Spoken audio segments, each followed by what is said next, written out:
Okay, we should be live on both now. Hooray. Ooh. Alright, so. Hello, everyone. I need to play music or else I'm going to go insane.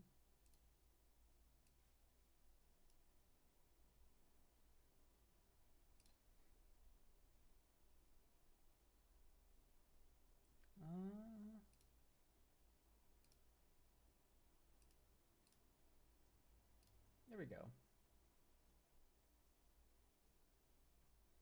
Hang on, restart, and then there we go. Now we're normal. Hello. Hi, everyone.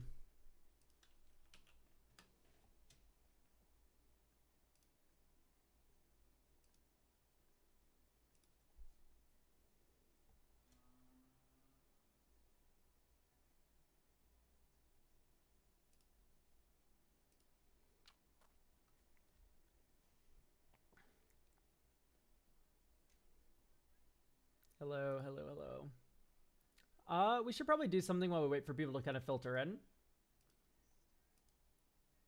I know we have a couple of people today that are like, they have deck reviews, but like, they're not going to show up because it's Mother's Day, which is fair.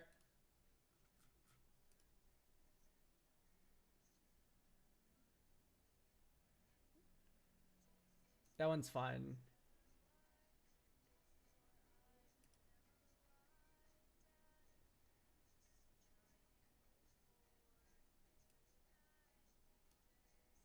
Someone DM me and said they're not going to show up.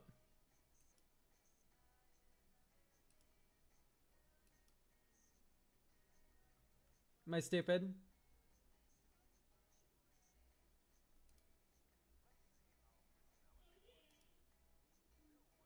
Okay, I guess I'm just misremembering.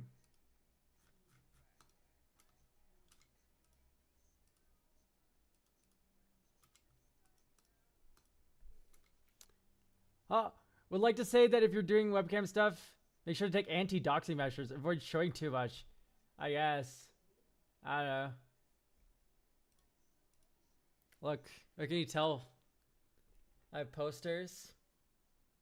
I have some D&D notes about like Shadar Kai that are like a year old because I don't use this whiteboard. That's cool. Like, I don't know. The music is very loud, you're right.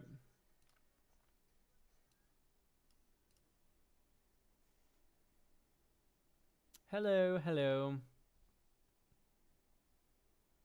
I might have to leave sooner so we can do mine first. It would be much appreciated. How soon do you have to leave, Frosty Fellas? Because we could just reschedule you. If that is needed.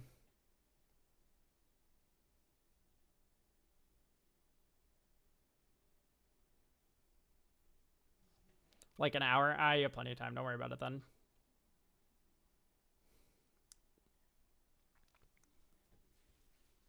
Oh. My hair is such a mess right now. Whoa. Okay, we have 43 viewers now. We can kind of get it going. Frosty Fella. Here you are. I guess I'll just start. I'm going to try out different webcam placements. Like day one, it was like this, like straight on. And then now it's here to the right. It's Hilda.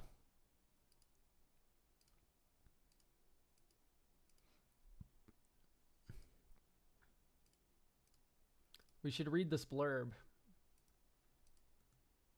Currently, the game plan is with the deck is to create the token 4/4 elementals with Hilda's ability and then swing the tokens into tapped out opponents to win via combat damage. The primary focus is that the tokens Hilda creates as I have proxies for the commander and the elemental tokens, which I can link in stream chat if you want to see them. I think they're very cute. Deck is meant to be bracketed. Like, what are they proxies of, though? Budget would be $100 or less for editions. Generally prefer non-UB, not counting D&D. I don't mind Final Fantasy, and I can tolerate Atla. Everything else is a no-go. Currently, the problem is I don't feel like the deck flows well into making the tokens. What usually ends up happening is that the optimal strat is just to get some tappers online and then use them to keep doing the scry 2 and draw ability on Hilda until I get one of the tap on token entry cards like Junkwinder, and then I start to combo off to win. Ideally, I want to start making tokens early and have them benefit me going forward. Okay, so you just want to focus on the elemental part of Hilda, which is fine. Here are the proxies. Let's see if this is gay porn before I put it on my stream. Okay, no, it's normal. Not normal porn. It's like normal art. Like, it's a bunch of little idiots. Okay, this one this one scared me for half a second. There you go. It's King Frost with a bunch of jacks. Bro's jacking off. Wait, what? So I'm already having issues with your mana. But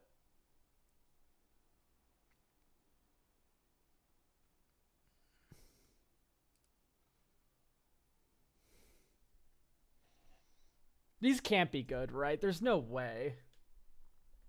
There's no way any of this is good.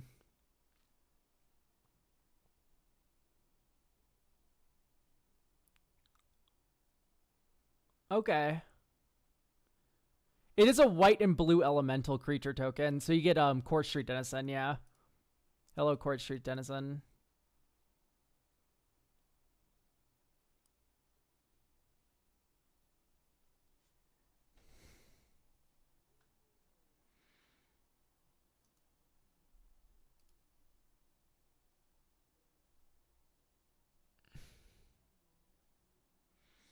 Zertho Shock. Thank you for the tier 1.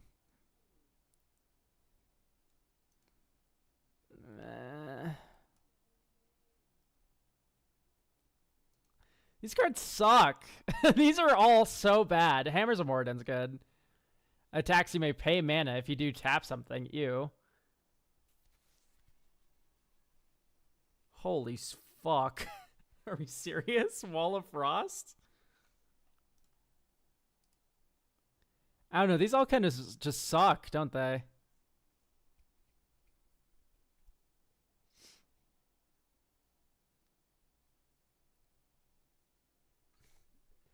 Ugh.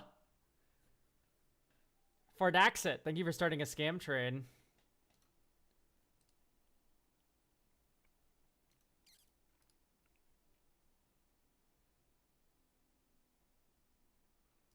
You can keep Gideon's Lawkeeper. That's the one thing you can keep.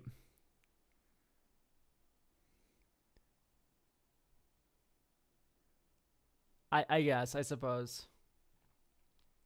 Divine Resilience is fine. Tap X target creatures. Okay.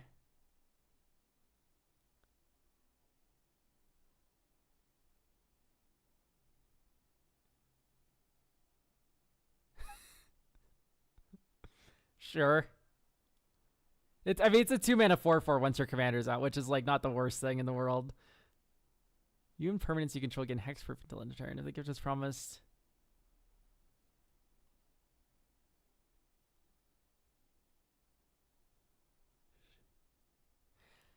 Like, I'm kind of partial to the 2-mana or less ones that like tap down here, because those are like 4/4s for like 2 or 3 mana, which is actually just not that bad. And when we get to 3 mana, though, I'm like, I'm not paying 4 mana for a 4/4 that taps your creature. That's just too much. Each upkeep chanting. Whenever you tap an untapped creature. Curious.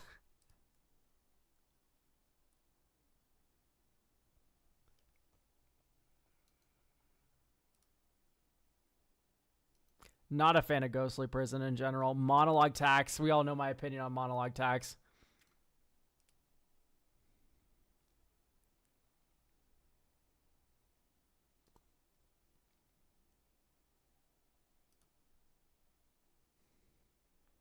Like, opposition's your strongest card. Yo, what's up? You aren't Keegan by any chance? No, I'm not Keegan, I'm afraid.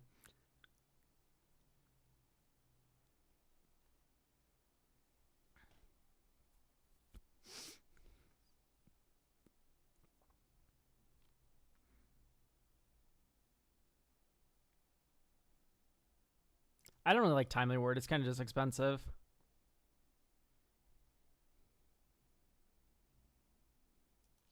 It's too slow.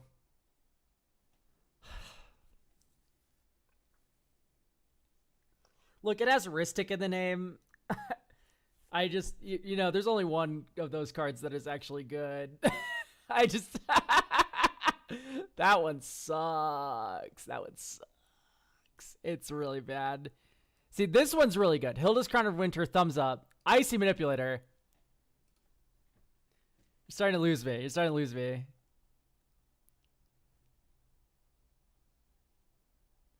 I don't even know if I like Archaeomancer's map, honestly.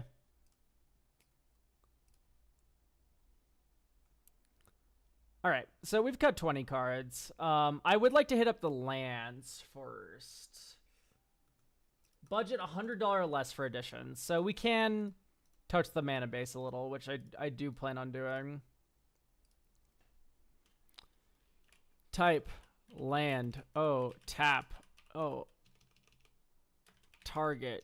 I'm pretty sure this, is there one that like land that like taps a thing when it enters? No.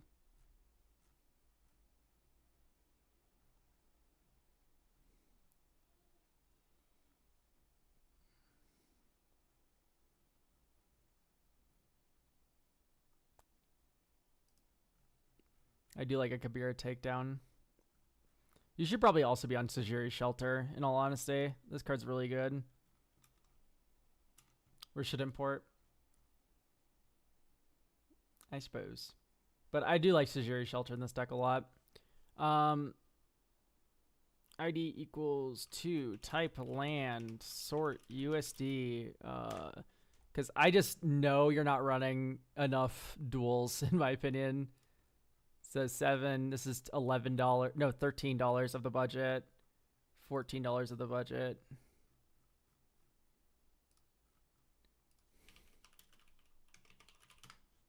Ashburn's in.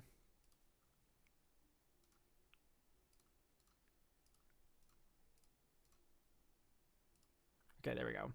So we're already $15 into budget, which is fine. So, card things I would like to look up. Whenever white creature enters.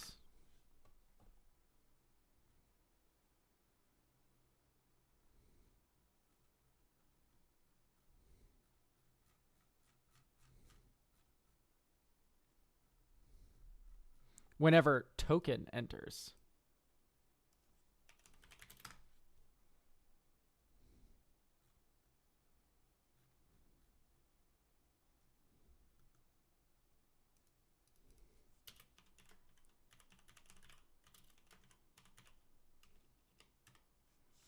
Elvish Mariner's gas. Elvish Mariner focuses on the wrong part of the card, Maxathon. We don't want to do this. We don't want to do the preordain every single time. We want to do the make a 4/4 elemental every time. Anytime we detract from the elemental, it's going to be worse.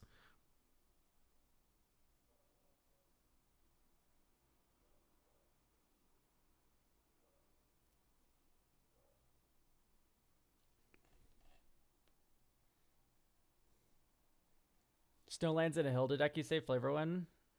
I suppose, yeah. No, you're right.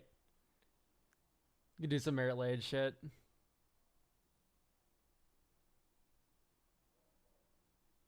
Doesn't the Mariner tap something when you scry? Yes, and that makes you want to use the scry and then draw ability.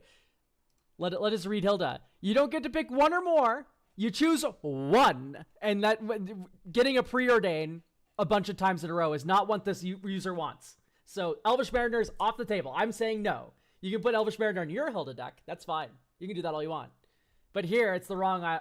Wrong. No, I do not like it. I am rejecting the notion entirely.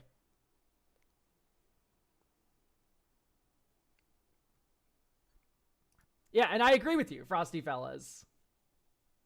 Newsflash, Hilda's a bad card. Yeah, I guess. Yeah. No argument here. That's fine. I don't know. People play bad cards all the time. It's Commander. Yeah, you could do Timon and Rhoda. They're the two you're talking about. I think personally with like a bunch of our different card types, I kind of want to add like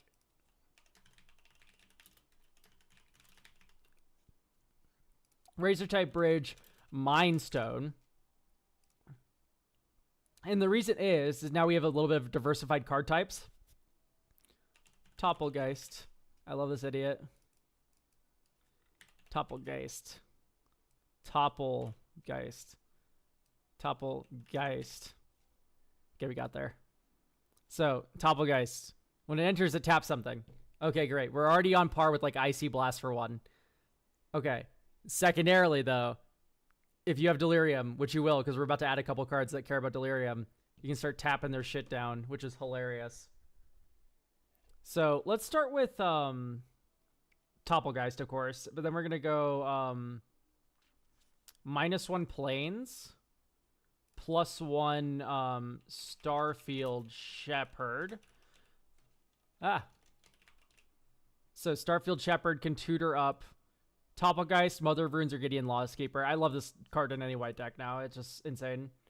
From here,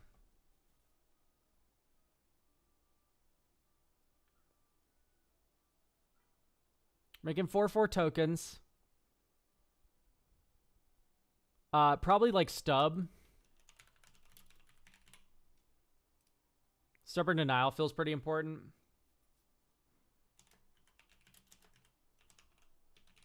There's a Forecast card that taps.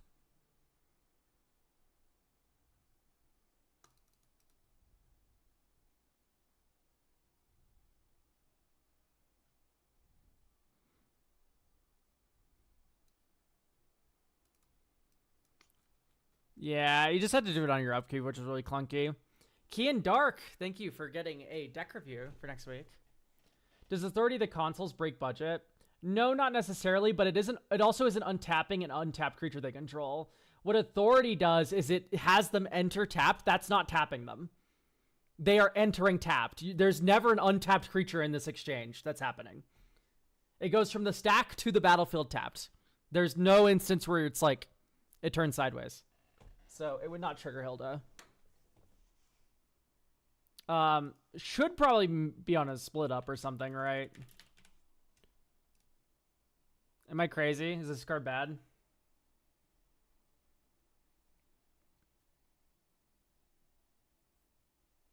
Because I think this was pretty good. Yo, okay, so you just didn't know about it, which is fine. That's awesome. Okay, great. So I'm glad that we can get on the split up page here. We also... What does Sunblast Angel say?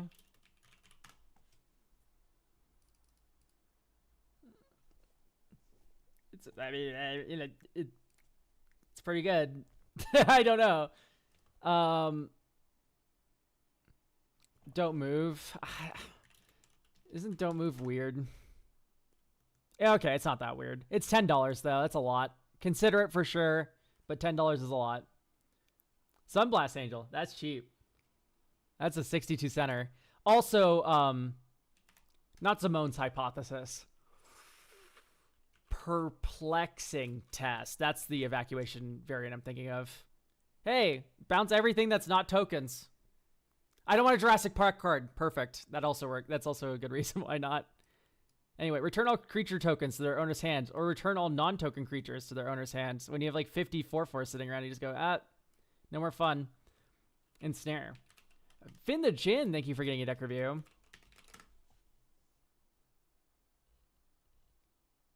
This shit's gas.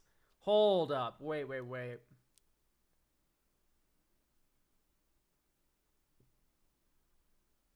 And it's an instant. Okay, if this was a sorcery, I would not be sold on it. But the fact that it is an instant is very good. Angel's Trumpet.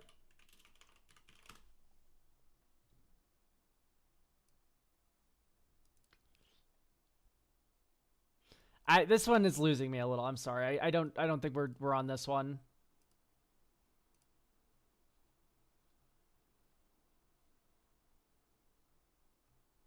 Downpour. Amphibian Downpour? Or like downpour.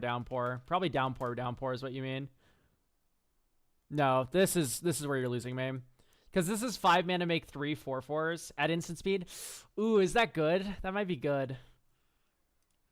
Because to me, I feel like the very obvious route here is like you're starting to do like Archaeomancer shit. Because the issue that you had was the floor. Right, the floor of this deck. It was very abysmally low because we're running a bunch of bad cards. But when you have Archaeomancer, enters the battlefield, return target instant or sorcery, you do Ephemerate.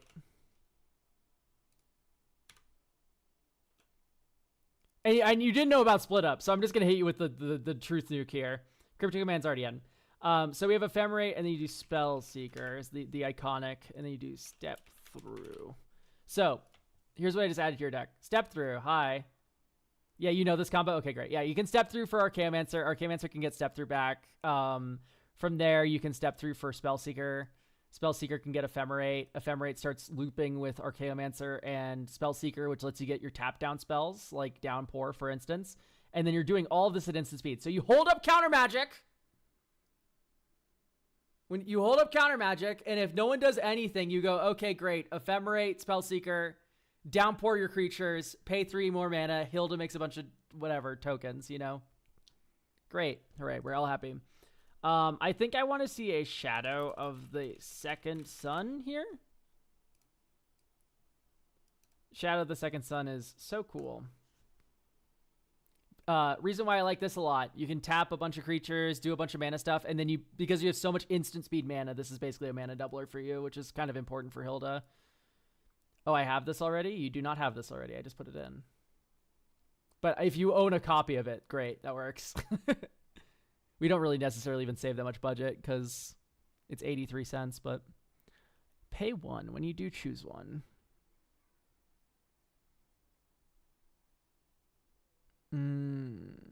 Bender's Water Skin and maybe Victory Chimes are good too. So much mana. Didn't Victory Chimes spike recently? I can't speak. Yeah, it's like $7 now. Oh, Jesus. Bender's Water Skin. We can tolerate The Last Airbender is the rules. So it is definitely decent. Yeah, Victory Chimes spike. I'm trying to remember why. Is Floodpit's Drowner good here? Probably. With the Ephemerate loop shit? Yeah, 100%.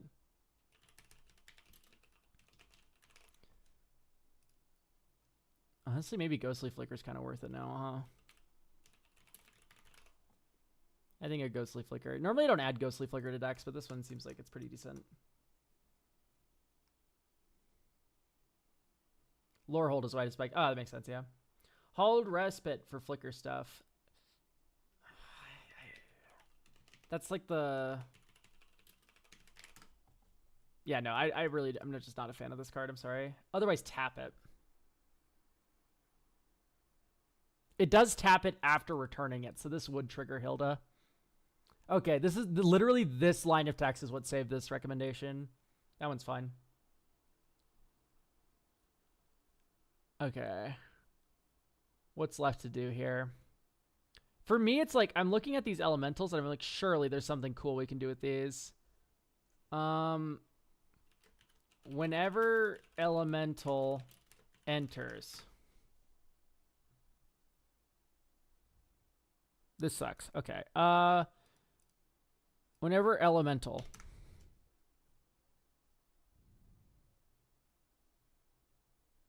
Nope.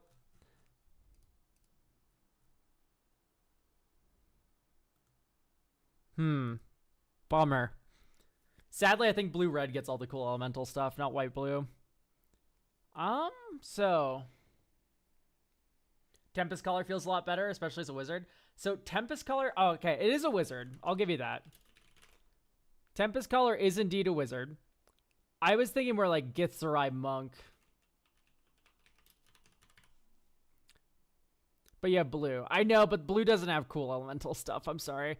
When Githzerai Monk enters the battlefield, tap all creatures you don't control.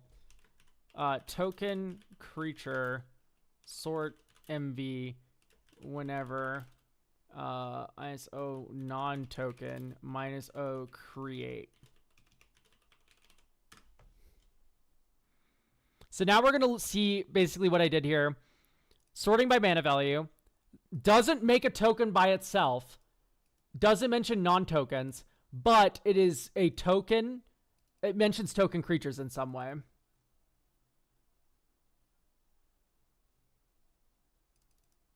Secured Conchadron, if only this is in universe. Whenever one or more tokens enter, this sucks. Another target creature. Attacking tokens you control have flying. Is that something? Why'd you miss the Magic Mirror podcast? I missed you, Elk. I just didn't want to go. Ever think about that one? I just didn't feel like it. Populate. Yeah, I'm going to add Curiosity Crafter, but I don't think I'm going to add the Skywrite or anything. Is Giant Killer good enough? Yeah. Giant Killer is good enough, because it is a tapper. It's also a kill spell, and that gets got by Starfield Shepherd. Yeah, that works. I guess we just ditch the Monk, as much as I do like Gitzerai Monk. All right, let's play test. I think actually this deck does need more ramp. So I'm probably going to Sand Scout you. Just because we do have this minor flicker theme now, so Sand Scout kind of cooks pretty hard. So to do that, we need to remove some lands. We do type Desert. And then we go Arid Archway, Cactus Preserve, Ipnu, Sheffet,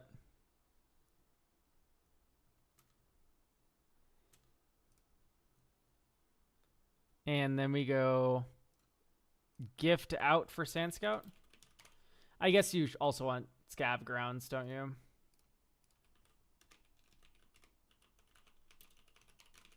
Because Scavenger Grounds is pretty good. Okay, so that's one ramp spell. I think Cone of Cold maybe is just too slow. I appreciate our Reckoning. I think you're going to be much more impressed by Perplexing Test.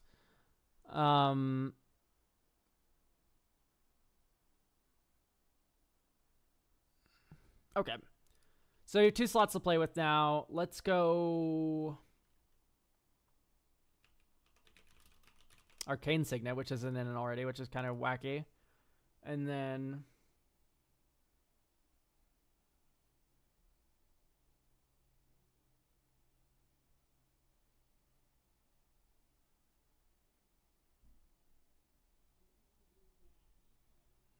what in the yeehaw is that shirt? Oh, dude, this is the Breakfast Crew shirt.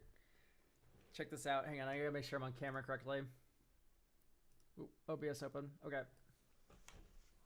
So, part of a crew that goes out to breakfast. It's the Breakfast Crew. Check it out. This shit's badass. Can you see the skeleton? Okay. Get real, dude. See a bunch of bright young men in these shirts, dude, getting breakfast. A little day drinking, a little Bloody Mary action. He who carts roses. Thank you for the prime. Holy shit, I need that shirt. Yeah, $30 on Amazon for this horrible polyester thing that's going to fall apart after 2 washes. Yeah, you're jealous.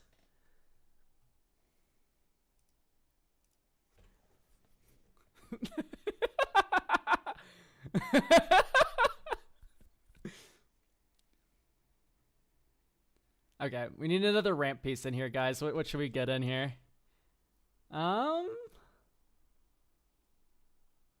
What if we went like,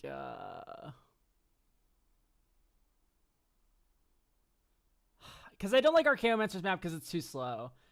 You could just do a talisman. I think let's not overthink it, right? We're getting too cute.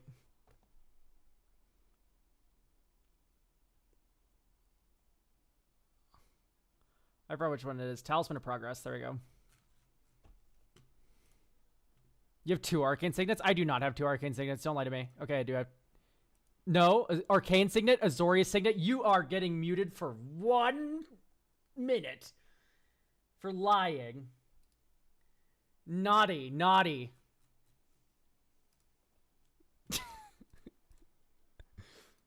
All right, Chef at Dune's Mother of Ruins, you win. Island. Let's just drop the fucking giant killer, dude. No, this draws cards, and we might miss a land drop if we don't do this, so we're doing this. Dink, dink. Draw a card. Plains. Giant killer. 1, 2. Mind Stone. 1, 2. Draw a card. We die and lose. That is unfortunate. Maybe you just don't keep a 2-lander in hindsight. Like, look, this hand's really nice. Draw. Plains. Next turn. Flood Farm Verge. Talisman. Next turn. Plains. And then a lot of morons will just cast Hilda here. Don't do that. That's bad. Bender's Waterskin. And then you have Flood Pitch Drowner up just in case you need it. And then you go port. You should have port towned earlier. Not like me. And then you go 1, 2, 3, 4. And you go Hilda. And the reason is because you have ice out. So you can protect her. It does involve sacking your talisman, which sucks. But, you know, sometimes you got to do that shit. And then this is where you go Spellseeker. Get Ephemerate, which is a protection spell, so you don't cast it right away. And then you pass. And then you go dink, dink, Flood Pitch Drowner, tap your creature, get a stupid moron. And then this untaps, and now you have Ephemerate back up again. You don't probably do anything about that, but you might actually just Ephemerate Spellseeker and get mana value equals 2. 3. Downpour. Okay. And then next turn, before you draw this rebounds, you flicker Flood Pitch Drowner or Spellseeker again, whichever one. I'd do Spellseeker this time around, just get a counter spell. Because now you go 1, you just pass. You don't got to do shit. Man, Elk, you look good. I know. I know. So, here comes the big play where they're doing their shit over there and you hate it, so you get to counter it. Or you counter not like a moron. You use Bender's Waterskin. And then this untaps. And then you go 1 blue, tap 3 of your creatures. 1, 2, 3, make 3 more elementals. Like, get fucked. 1, 2, 3, 4. Tempest Caller. Tap all creatures target player controls. 1, 2, 3, 4. Kill you. Die. Explode. On turn 6, this is way better. Okay, great. Happy to hear. Draw.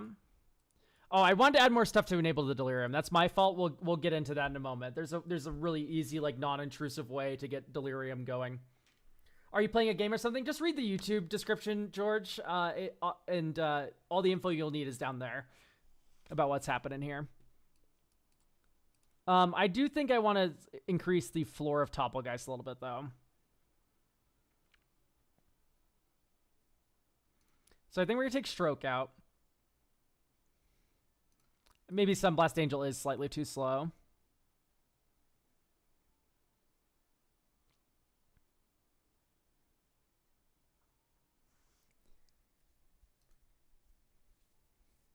Maybe Freeze in place.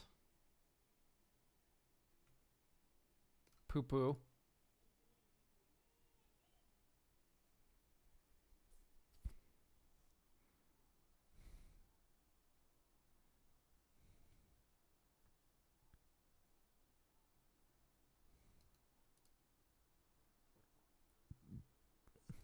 I think Cryptic might be too hard to cast, even though it is pretty decent, like, card quality.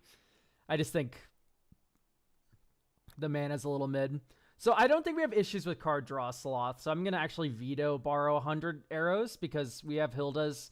We have Drift that can get Hildas. We have Drift that can get Verity Circle. We are not hurting for draw. But what we need to do here, in my opinion, is add... I'd like to add a Cult Epiphany.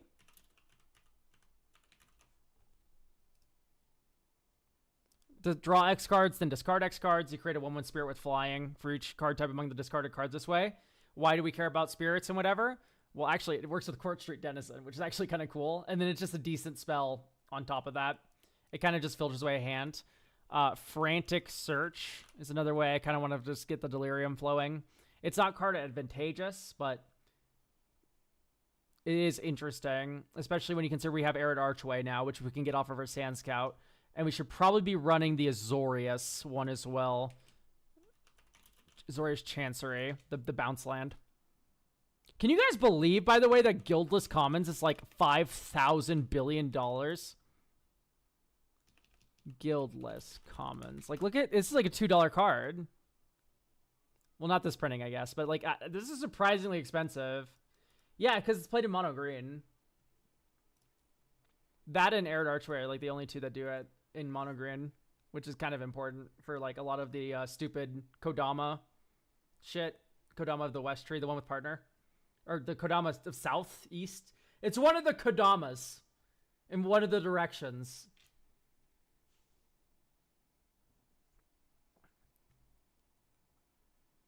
Shouldn't that be for white? I mean, to some extent, yes, but also it's more used in green. It's stronger in green than like...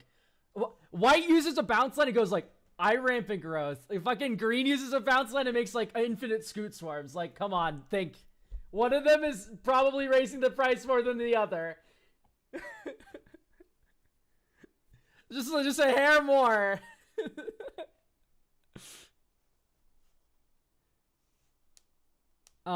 So let's do something. Yes, that's right. We are increasing the card quality for Delirium. I would like to add any deck that Spellseeker goes in. I very soon after add Portent of Calamity.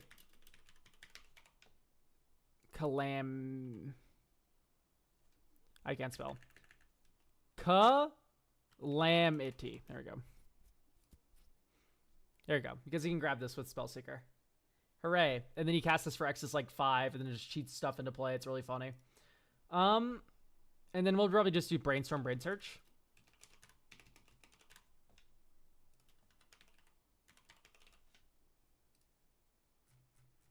And then I kind of want to try this out.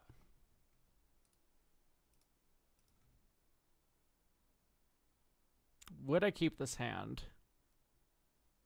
I think the answer is yes, but it's tentative. Draw. Suppression Ray. Okay, hang on. While I do think Guardian Faith works better for the Flicker plan, I do, and like it also gets got by Drift of Phantasms, I do feel like that card in particular should be Clever Concealment. And then I'm just going to price check myself really quick because I want to make sure we're not too over budget or anything. So we're going to do more compare. Moxfield. Compare.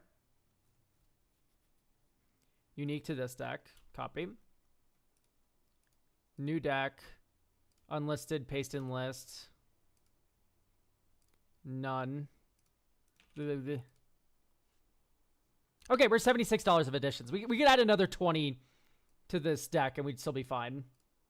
But I mean, I guess including shipping, if you're like ordering this online, we're kind of already there. So let's just keep out as and see how we feel. I would not keep this hand. I would keep this hand, but it's very tentative. We basically just need to see another land here. Okay, great. Perfect. Let's enter this, have this enter tapped. Mystic Gate. 1, 2, 3, Spellseeker. Spellseeker will seek for Ephemerate. And since we already have Downpour, things get a little interesting. So you go Plains, 1, 2, 3, Verity Circle, pass. Ephemerate, Spellseeker, get Stubborn Denial, because it's important to protect Hilda. And then it rebounds before our draw. And we get Probably Occult Epiphany.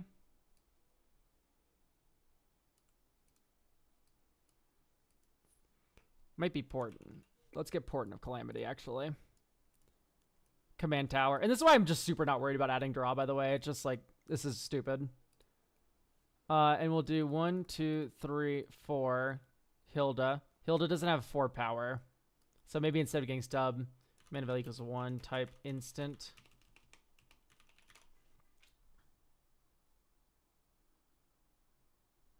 I mean, you could just get like Divine Resilience then. And let's tap Not Like a Moron. So now you can like Divine Resilience Hilda this turn.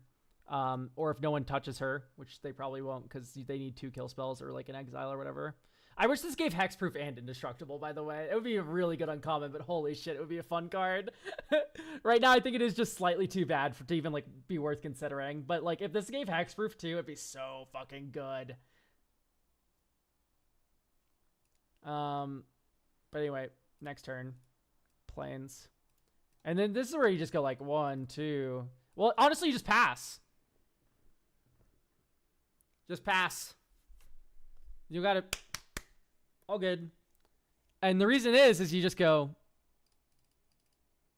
Downpour. Make 3 elementals. Oh, you want a board wipe now? Sorry, no. We're gonna, you know, whatever. Oh, I guess this is where Stubborn Denial would be better. I think maybe you just run an offer you can't refuse. Is the sad truth of it.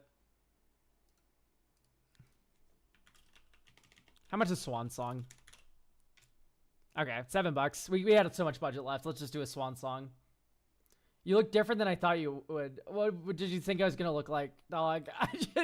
Just tell me. What did you think I was gonna look like?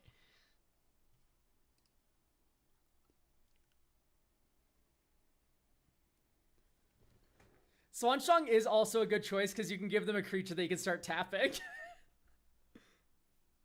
I was thinking about putting Forbidden Orchard in this deck.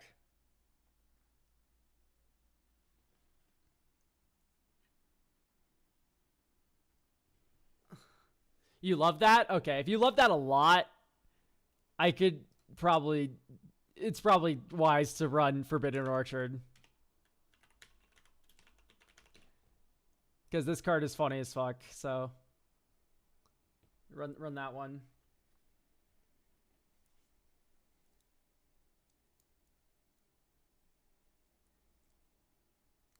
LMAO. Okay, great. We really did good there.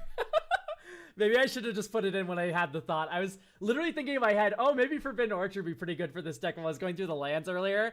And then I was just like, nah, man. That shit sucks. But it's fine. It's funny. I think it's going to hurt you more than help you, but when it helps you, it feels really good.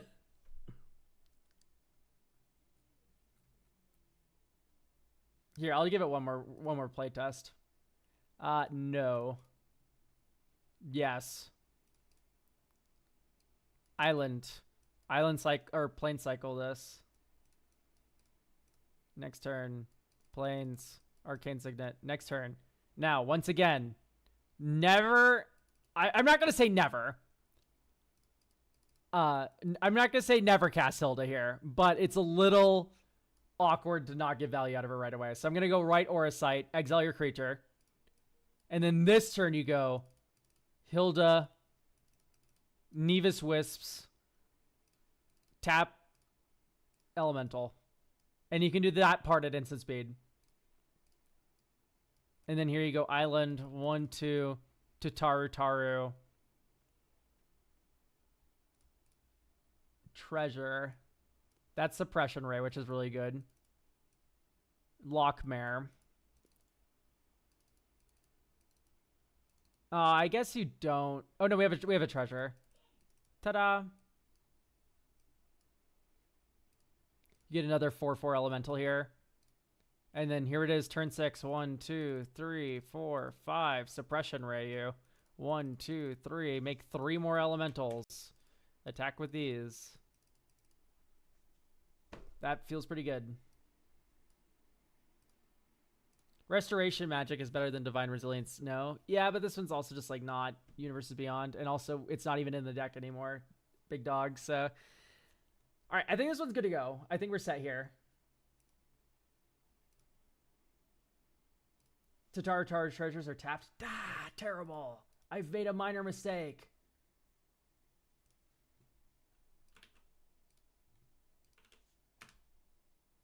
Anyway, there's your deck. Thank you so much for getting a deck review.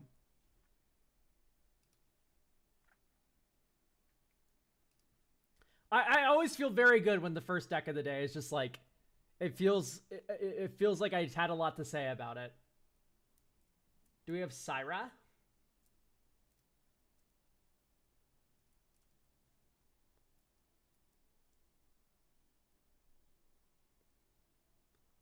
Paging Syra? Yep, here. Okay, great. You are in YouTube chat. Understood. How did you do the comparison thing? You go here to more, and then you click on compare.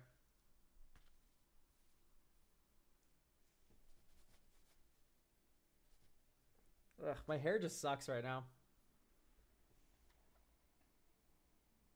Ah, I forgot about the face reveal. Is that positive or negative? Do you hate how I look or do you like it?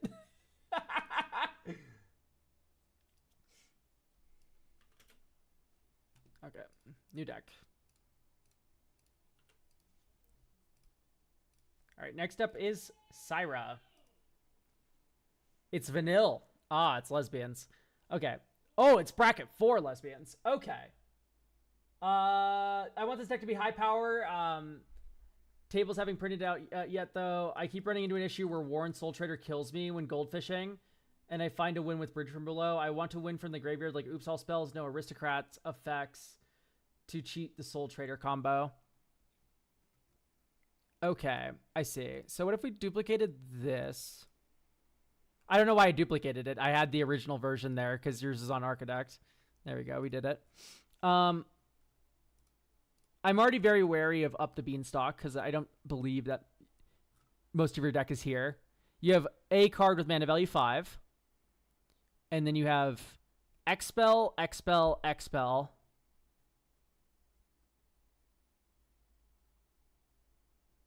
Expel. Expel. So you're fine with only like 4 cards triggering this, is what I'm hearing. That's you're good. That's worth the slot next to Necropotence, right? Like is that true? Draws at the main combo of the deck. Return a permanent card. So what's the main combo here? It's like Peregrine Beckoner, I imagine. And Bantu's Monument. And Warren Soul Trader. No, that doesn't work. Becker plus Vanille. Oh, because, yeah, this returns it to your hand to mill out. So then you mill your entire library. And then you start sacking for... So, here's my thought, Syra. What if instead of after milling our entire library, we, like, start doing Up the Beanstalk stuff?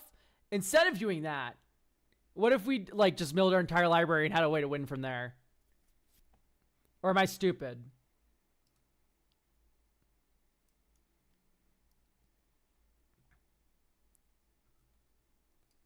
Because to me, it sounds like we do. I have the primer. So why do we need Up the Beanstalk? Up the Beanstalk is only good when we're comboing. When we're comboing, we win. Like, am I nuts? Have I entered a Twilight Zone?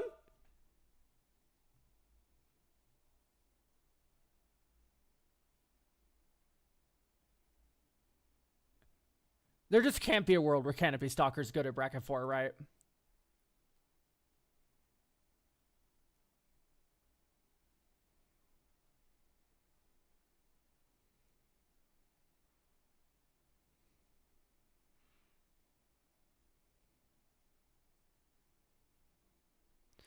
I just fail to see any world where this is correct. Oh, you use it to offset the Warren Soul Trader.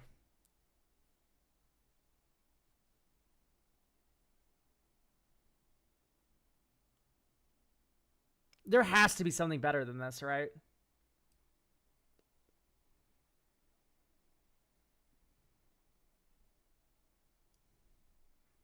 I like to believe I live in a world where there's something better than that.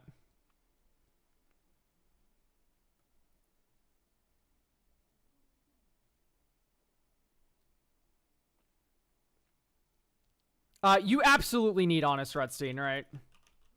Like we're fucking kidding that it's not in here yet, right? Is there something I'm missing?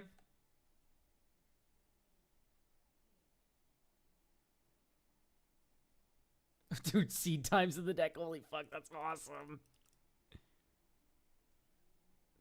This is just insane, right? We're on the same page here. This is nuts for your deck. It enables your combo. It gives you value. It's just like a fine body. It does fucking everything. Or yes, it's good. Okay. Good. We have Malevolent Rumble. You need Traverse. I don't make the rules. Yeah, you have Malevolent Rumble. You put the Traverse the Uvenwald in. You also have 31 lands, which I personally feel is a little low, even with all the Dorkage and the Drox. I think a couple more of these would do you pretty well.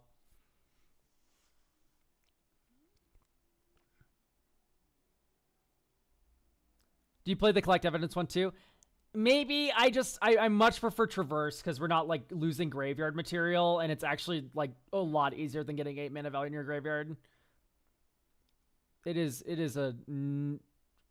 depends on the deck, but here I think it's very good because once again, mana value deck really low, which is also why I was not liking Up the Beanstalk.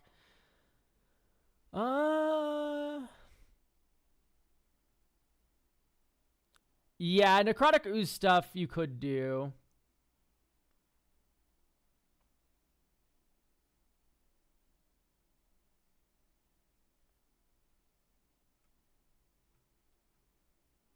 Right now, how are we winning? I'm very confused. We're winning with Bridge from Below. Okay, that much I can track. This is Bridge from Below. Hello, say hello. Use Alter the Bird.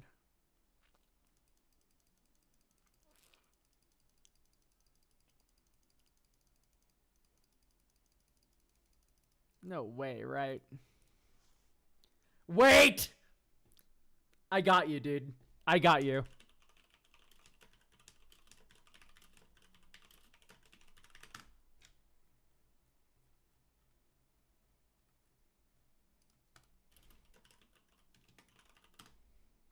Is it an elf? Skemfar Shadow Sage. I am a genius! Let it be known. Each opponent loses X life, where X is the greatest number of creature types you have in common. Zombie. You gain X life, where X is the greatest number of creature types that have a creature type in common. Zombie.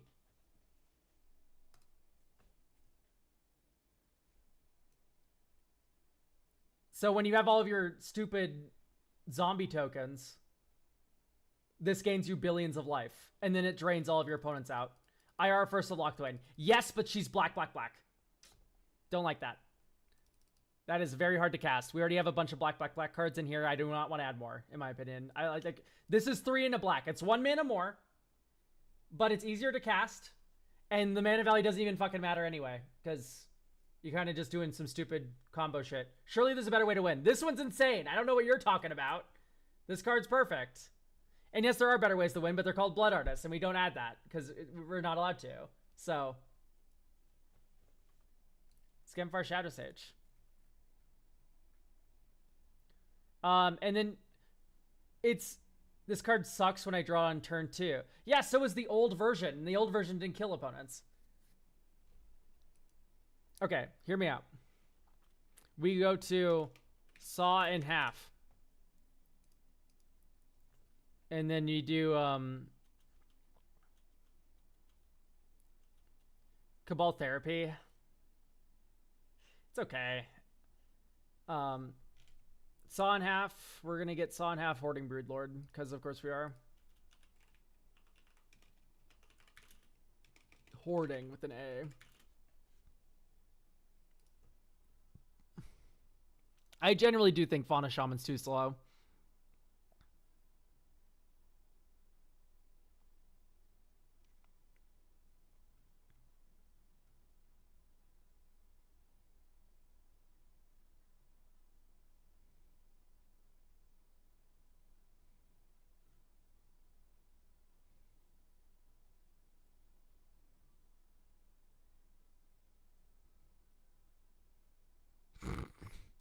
Let's be real here. So, Saw and half Hoarding Broodlord, you can Hoarding Broodlord Convoke, and then you Saw and half Hoarding Broodlord, and then you get Peregrine Beckoner, and you get the idea. What do you think about Alter Dementia? Alter Dementia is broken and probably should be in the deck. I'm just curious where that would exactly slot into, because I would want to have a Hogak as well if we're adding Alter. Is this a Hermit Druid combo? No. You'll see it when we playtest the deck.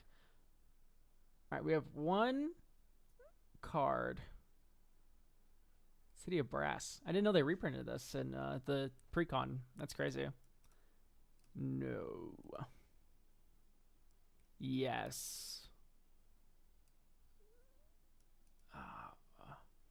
You might... What to bottom here? Oh, wait, no, we get a free mulligan. I've been playing too much 60 card. Probably Delighted Halfling first. We didn't draw for turn. Okay, next turn. Okay, Urza Saga. Soul Ring. Dark Ritual. No.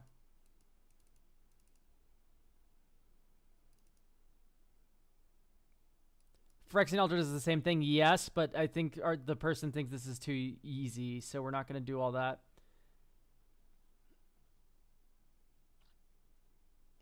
Because we could just Commander here.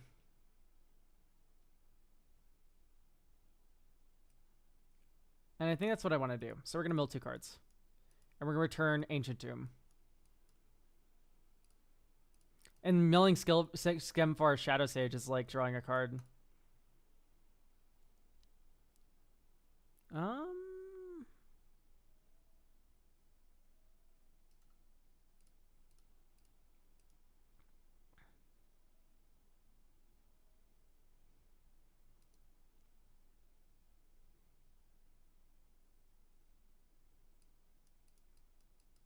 Do you just pass?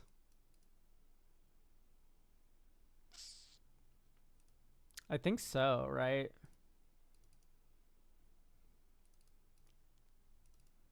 Vamp. Peregrine Beckoner.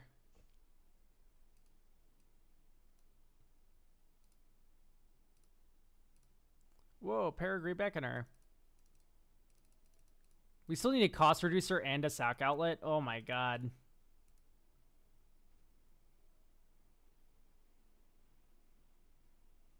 Yeah, because we need the Warren Soul Trader. There's so much shit going on here. I guess what you do is you find Nature's Rhythm. Do you have a favorite stacks piece? Like Angel of Jubilation, maybe? It combos with the cost reducer? Yes. Good job. It's been explained. I'm well aware of what the combo is. But I'm just saying it's a little hard to get them both in play.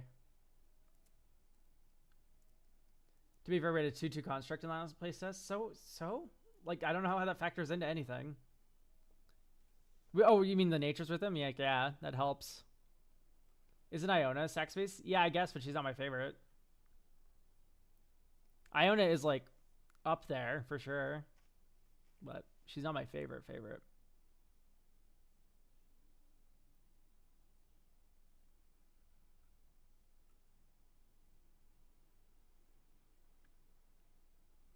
I'm just trying to think about how to get this combo going a lot quicker in terms of, like, is Tooth and Nail anything?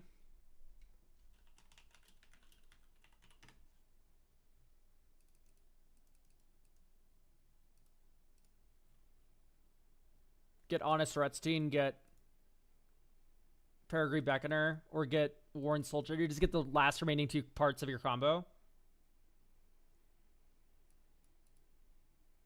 So much mana. Yeah, I know. Dude, there's this thing called Gaia's Cradle. Gaia's Cradle. Oh, this way, this way.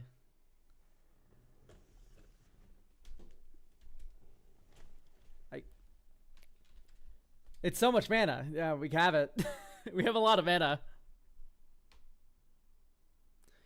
You could also do the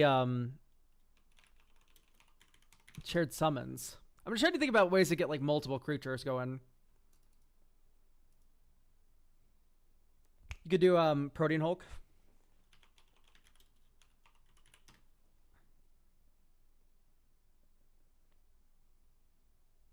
Nature's Rhythm then. It's already in the deck. And this is a singleton format, so we can't run more. Defense of the Heart. Yeah, it's just slow, because that triggers on your upkeep.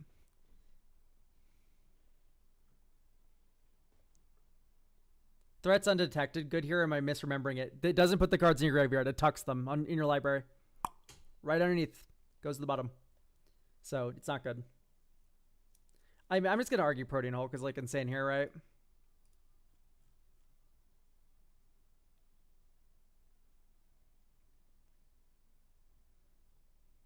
Six or less.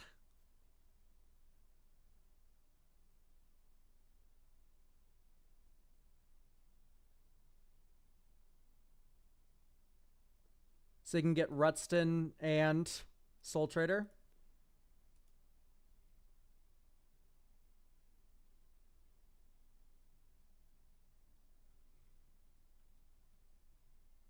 I mean, I don't hate that idea.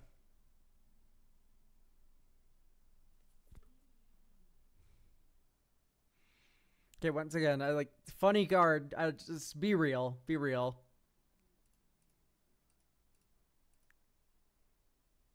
I am very suspicious of Dryad Arbor.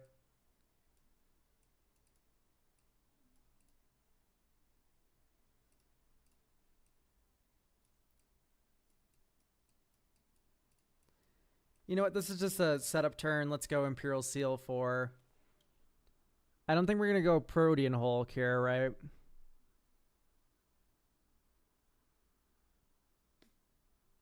So I guess you just get the Harmonized one. That goes on top. Next turn. Ancient Tomb. And then here you go. Green, green, 1, 2, 3. Nature's Rhythm, X is 3.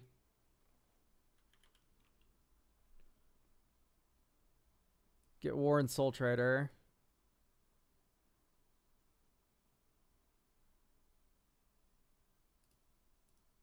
Bridge from Below. It's in our hand, which is exactly where you want this card. So I think you go green, green, 1, Eternal Witness, Nature's Rhythm. And then you go sack for green. This is the weirdest line on earth. Sack for green. 1, 2, 3. Nature's Rhythm again for Rutston. Rutston picks up Eternal Witness or Elvish Spirit Guide. Oh no, it's exiled. Get back Eternal Witness. Next turn, City of Brass. Green, green, 1, 2, 3, 4, 5.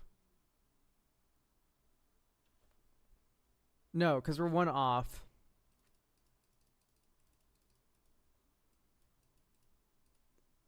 Tap the Soul Trader for Harmonize. Look at your screen. Look at what I am doing. Please, I beg, I beg, I beg. Oh, unless you're saying for the first half of this card, in which case you've been playing this card wrong. Arbor can be sacked for mana. Oh, true, yeah. Okay, so this is the one in... Okay, I'm less suspicious of Dryad Arbor now. This is cool. Green, green, green. Green.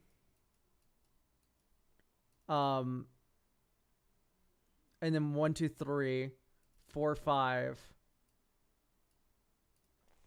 Peregrine Beckoner.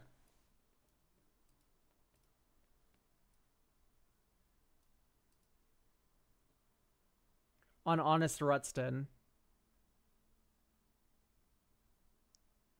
Sack Honest Rutston to make a treasure. He comes back. Tapped. Get back. I literally do not remember if I played a land this turn.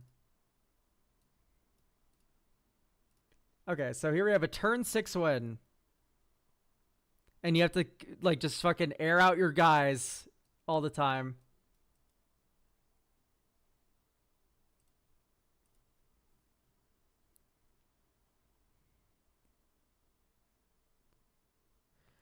Purely vibe based. Honest Rutston versus Old Rutston. I think I like Honest Rutston a little more just because I'm a bit of a Creature Storm enjoyer. Okay, there's a lot of shit going on here. It's very hard to assemble this combo. Old's just token slop. It's mill junk.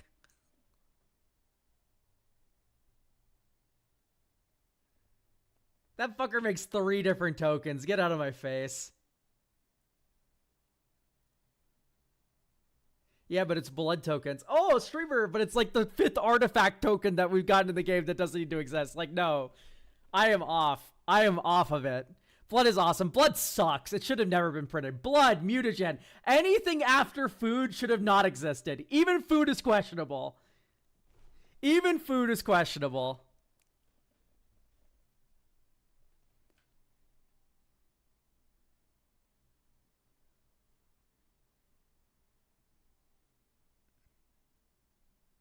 Like to see the formidable speaker here. Okay, maybe Protean Hulk is in the way.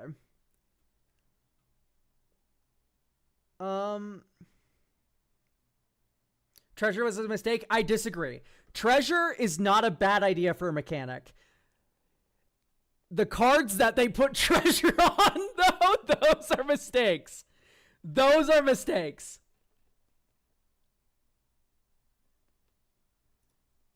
For certain. Oh, I got recognized at a game store. By the way, I got recognized at a game store today wearing this. Wearing this shirt, dude. This is what I was wearing when I got recognized at a game store today. All treasures should be tapped. Thoughts? Incorrect. Full measures like that is never the correct answer. But yeah, no, I was just like shopping at a game store earlier after breakfast and fucking... So it's like, oh, do you do YouTube videos? And I'm fucking wearing this, dude. Activated sleeper here, a lot of sacking.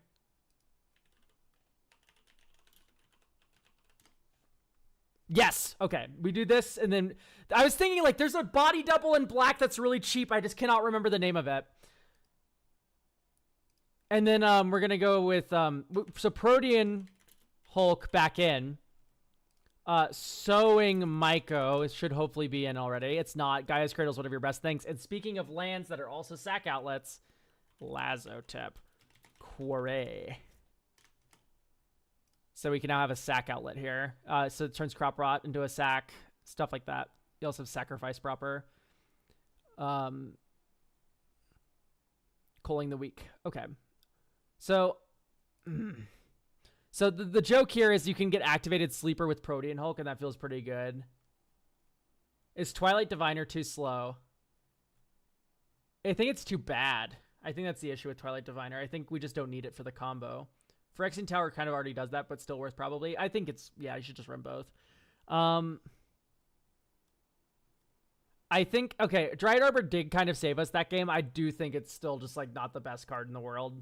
I think that land is very questionable. It's just so slow.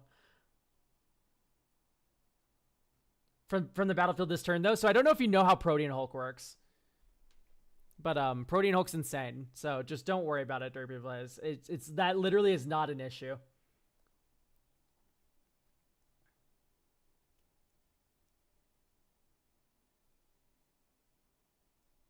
Oh, also you can combo with it, right? You can combo with it. These two combo?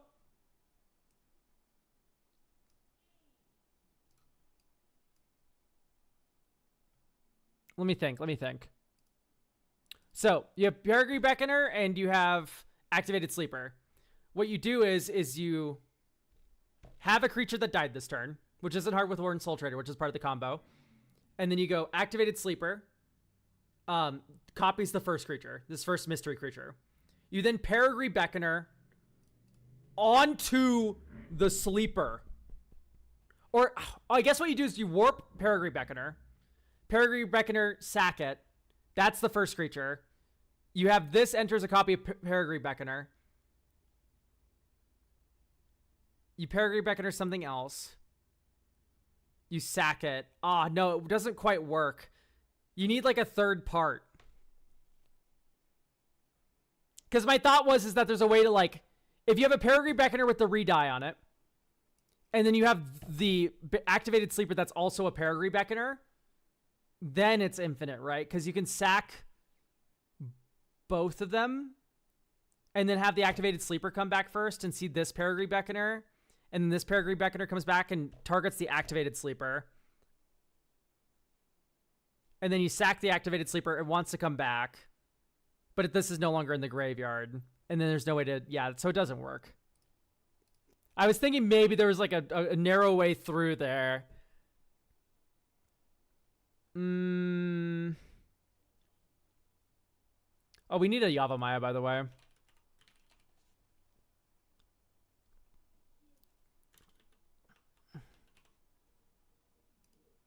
Do we already have Urborg?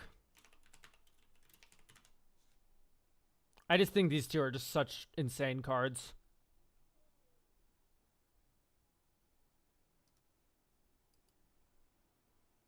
Take me away. Probably just remove your worst two lands, in my opinion. There was a story. Bear me all the allegories, please. So let's get... Animate Dead's so good, though. Just, like, as a card.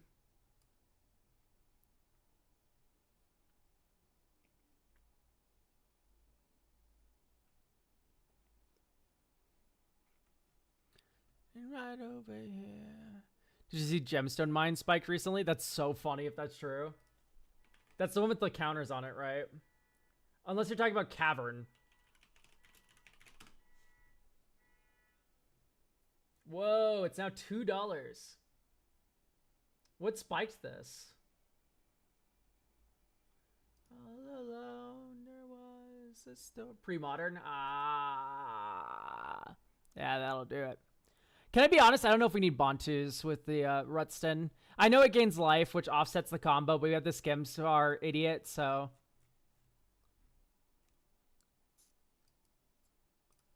I kind of like this hand.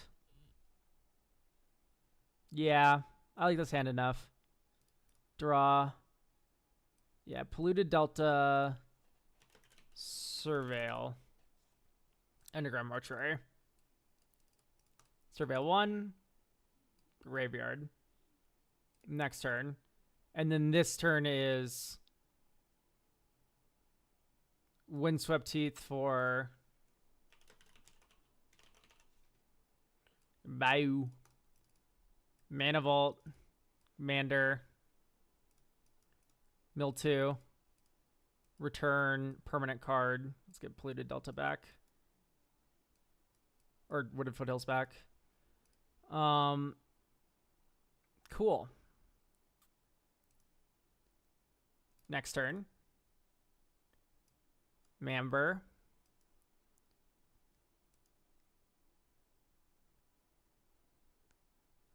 Black.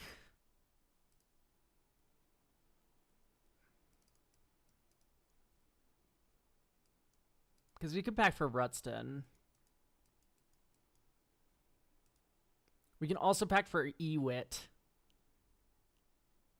Which is not a bad idea. Here's what we're going to do. Imperial Seal.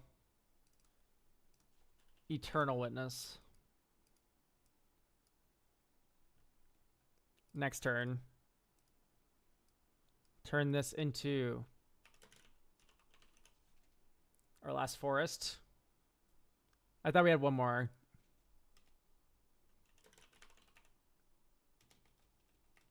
What's the we don't run Overgrown Tomb? I thought we ran Overgrown Tomb. I would like more fetchables in your deck, if at all possible.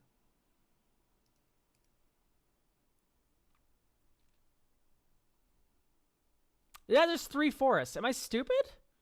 1, 2. Oh, we milled it. I'm an idiot. Okay, we're fine. Okay, great. Anyway, the idea here is you go E-Wit, and then you start sawing E-Wit in half. Because you E-Wit back saw in half.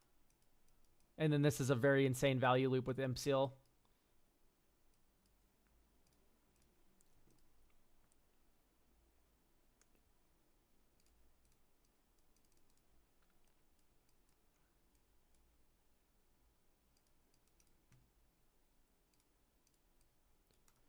Okay, this is cracked.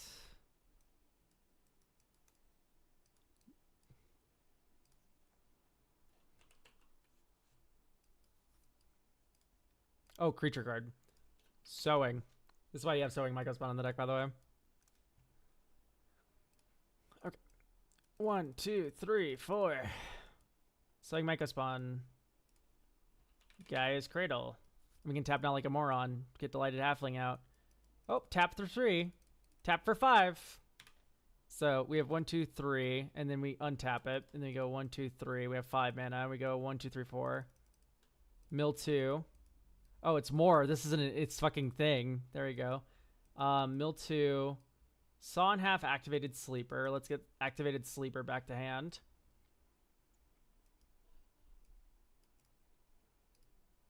Yeah, so there's a clone line in here, or a funny line in here, because we're gonna go 5, 6, 7.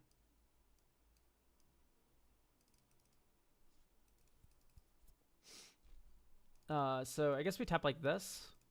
So that's for chord for Protean Hulk.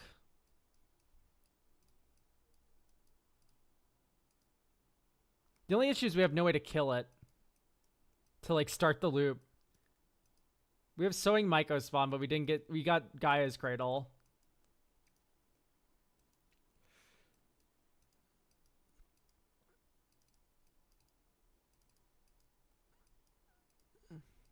Oh yeah, you Broodlord, you're right. Hoarding Broodlord is the much better get. And then you get Saw in half, you saw it in half. Well, you get Eternal Witness, then Eternal Witness returns Saw in half, you cast Saw in half. And then you Saw in half Hoarding Broodlord and you start going ham with that. Yeah. Because you can also get Culling the Weak as part of the shit. Hell yeah, Breakfast Crew shirt stays on. Jared, the second you dropped me off, I immediately just started streaming. It's like not even 10 minutes I started streaming. So yeah, that feels pretty decent though. I'm definitely not disappointed with this list so far.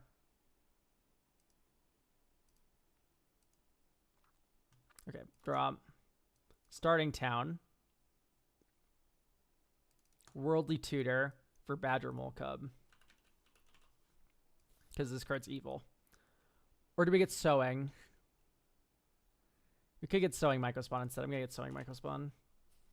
Hello, Sowing Michael Spawn.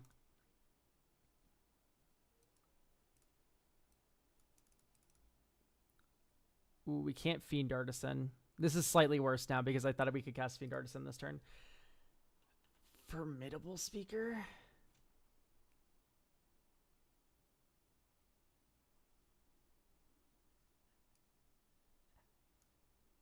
What do we get here?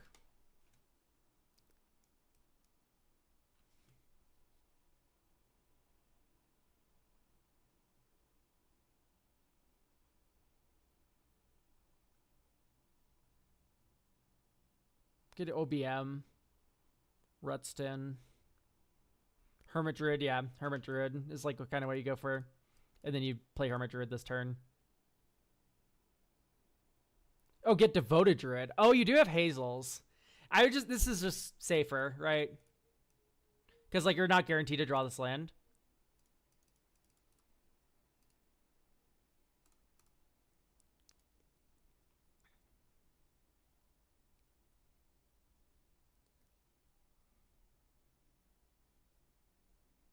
Hermit Druid gives you 2 mana. Oh, yeah, I suppose. Yeah, so you'd have infinite green here, and then yeah, okay. The correct one was Devoted Druid. Devoted Druid was the correct get there. Because then you go infinite with the Hazel. I'm just so honed in on, like, the primary combo that I just, like, forget about the auxiliary ones that are in the deck, too.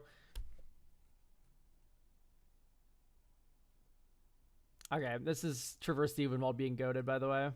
Never mind, we're playing this on turn 1. Bayou.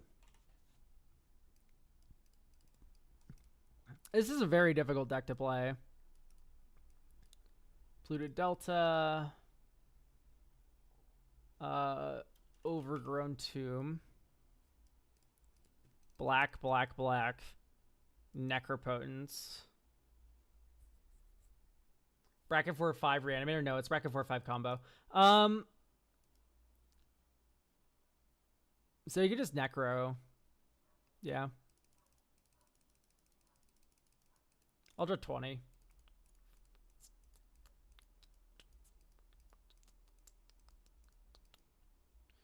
So that's on our end step that gets put into our hand. So we're going to keep Peregrine Beckoner, Warren Soul Trader, Dread Return, because that's part of the combo, and if we lose it, we lose. What do we keep and what do we not keep? Mamber's Mana. Sir, this is a ritual. This is a ritual. We need to keep Rutston somewhere, though.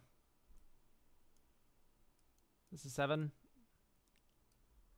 We don't need to keep Broodlord.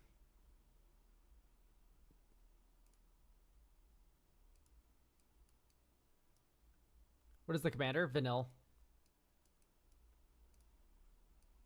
Okay, someone blows up Necropotence or something. So, this turn, Mox Amber, Crop Rot, Gaia's Cradle,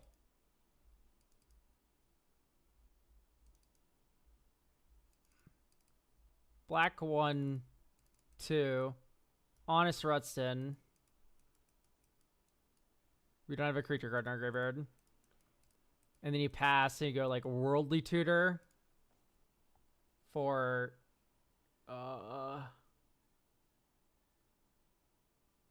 Weird Eye Beckoner.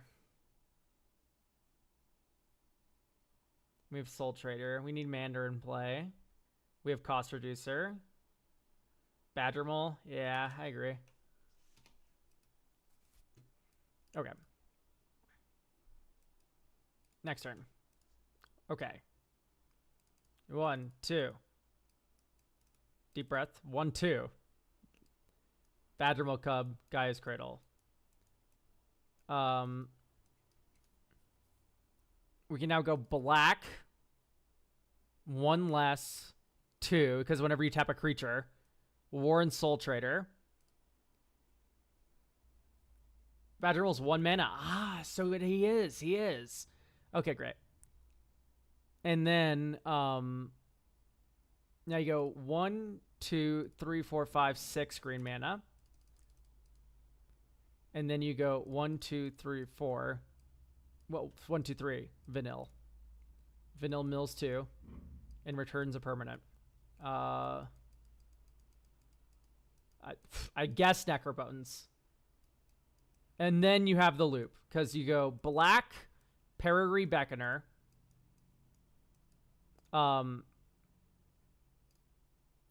Treasure because you sack Peregrine or you sack Vanille. Vanille comes back. Or well, you do both of them, and then Peregrine goes back to your hand. And that's 2 treasures every time you do that. So no, it's 1 treasure because you have to use the Peregrine Beckoner treasure to cast the Peregrine Beckoner. So we're going to lose. How much life is this? 7, 14 life.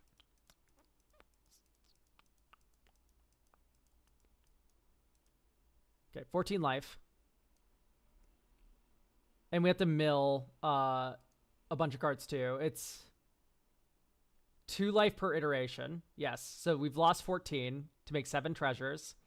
And we also mill how many cards? It's 14 total, right? Am I stupid? It's 28. No, because you get 2x treasures because there's 2 creatures dying, but only vanilla is dying repeatedly. We did the iteration 14 times. It's 28. 14 and then return 7. Okay, that's what I figured. 1, 2. Here's Hazel's. 1, 2. Here's Mana Vault. 1, 2. Here's like Urborg or something. I don't know. 1, 2. Lads. Like I don't think we have anything else interesting in our yard, to be clear. Yeah, so I'm just kind of grabbing whatever looks the best.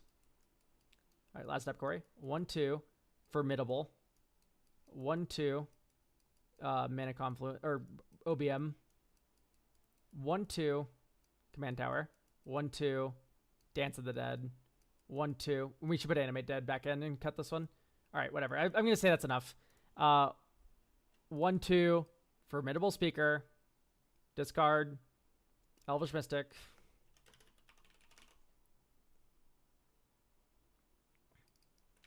Skemfar Shadow Sage. And now this is infinite life. Right?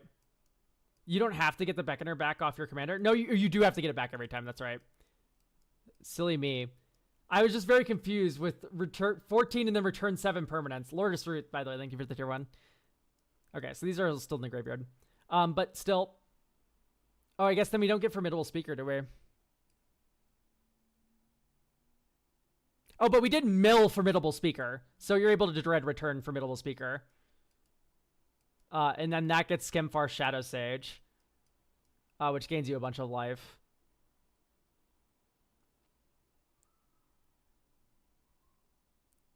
Flash Enabler is pretty good because you can do the whole thing during cleanup with Necro. The only one of those that's like actually kind of good is Yeva. See, the thing is like green-black can't really get Flash on a lot of things except for creatures. And this is a creature that's part of your combo. This is a creature that's part of your combo. This is a creature that's part of your combo. This is a creature that's part of your combo. Your combo is all creatures, actually. So you could do like a Vivian Champion of the Wild or whatever it's called. Not that much life here. I know, but like the joke is that eventually you could get it up to enough. But it would gain you a lot of life because you name something. This really needs Blood Artist, release Essence Word or something stupid. This is forbidden. You're not allowed to add those. Is Zone? Oh, yeah, Emergent Zone. Yeah, we can add Emergent Zone. Probably over one of your fetches. And then we'll go... I think Vivian's the best one, because Yeva doesn't give your black creatures flash. So Champion of the Wilds is, I think, your best bet. And plus, people don't hit Planeswalkers because people don't play creatures in CEDH, so you'll be fine.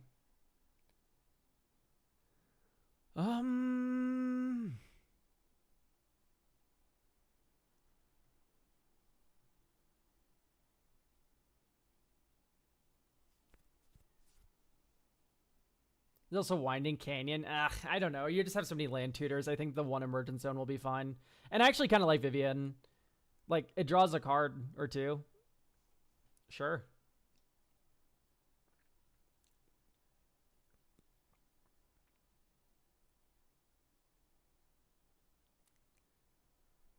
Am I stupid? Okay, Poxwalker.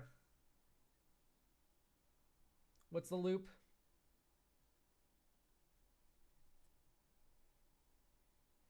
Is Allosaurus Shepherd good if the combo's mostly black creatures? I'm going to say no, but it's not even in the deck, so...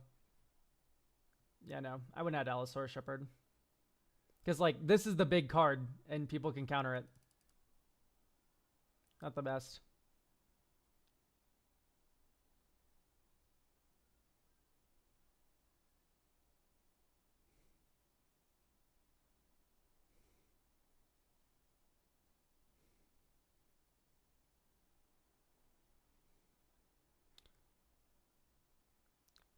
Timeline Kohler in yard, and then you dread return.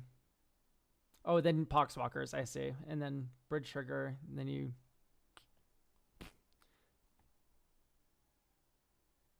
I guess, yeah.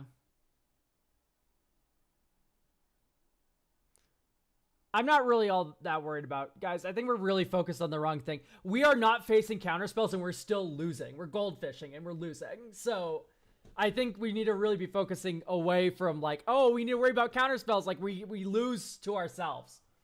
So let's keep that in mind a little bit.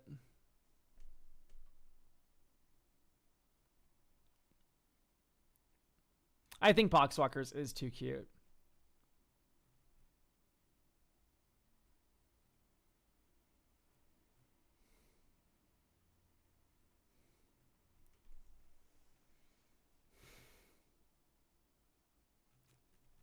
Big Razaketh?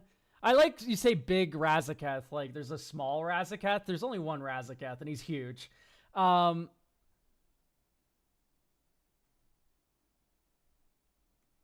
wouldn't be bad, for certain. It would definitely be actually pretty good.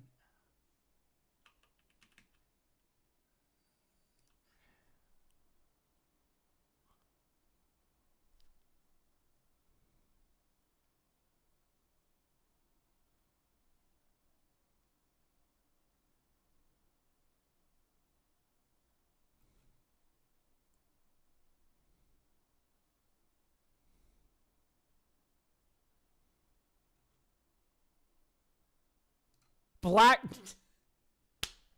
You can't make it up! You literally can't make it up! The people are ill! They're running this in bracket 4! Open the schools.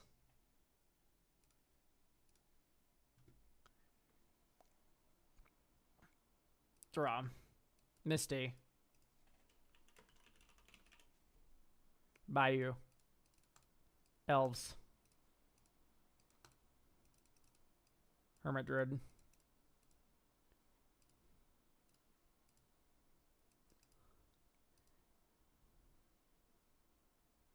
Okay. Sack LED.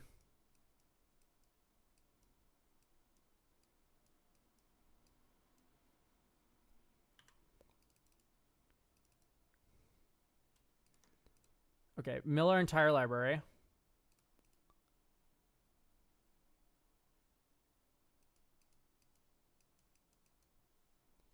One, two, three, four.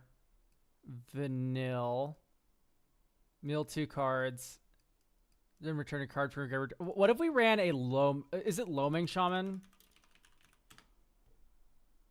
Any number of target cards. So in this position, you're able to Doomsday, right? Where your entire graveyard's in your library, and then you go... Shit's so stupid. Flashback Dread Return.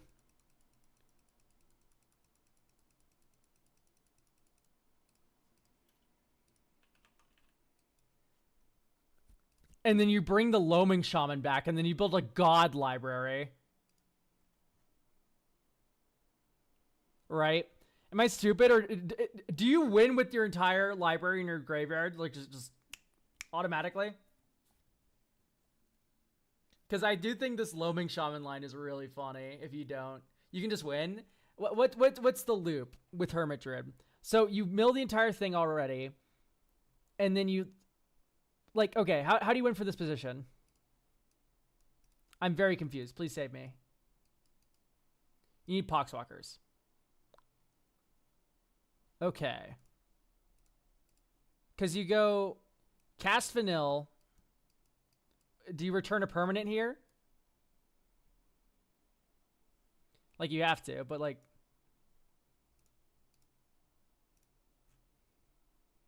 Turn like Gaia's Cradle. Return to LED. Ah, yes. That makes a lot of sense, actually. So you return Lion's Eye Diamond, and then you sack it for, like, green or black or whatever, and then you do the whole Okay, I now agree that Poxwalkers is kind of important.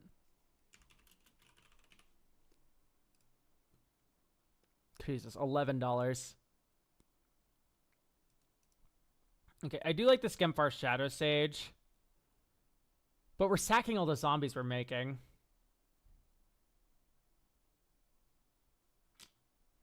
Why do you hate Blood Artist so much? Hang on, can I just like, can we rewind all the way back to the beginning? Why do we hate Blood Artist so much?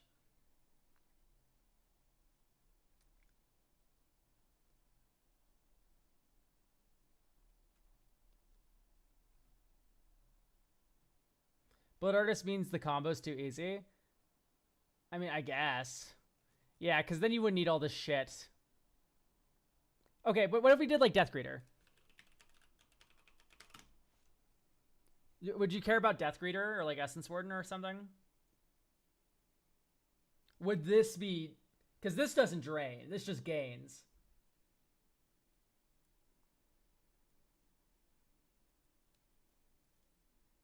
Awaiting input from YouTube chat.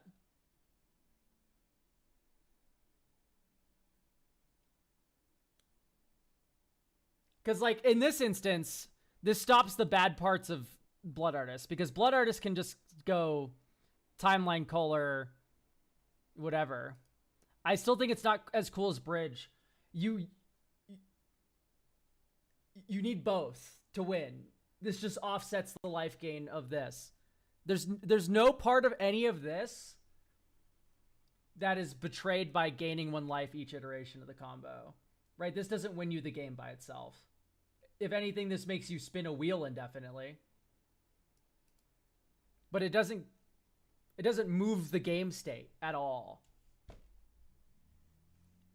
Does that make sense? Am I wrong?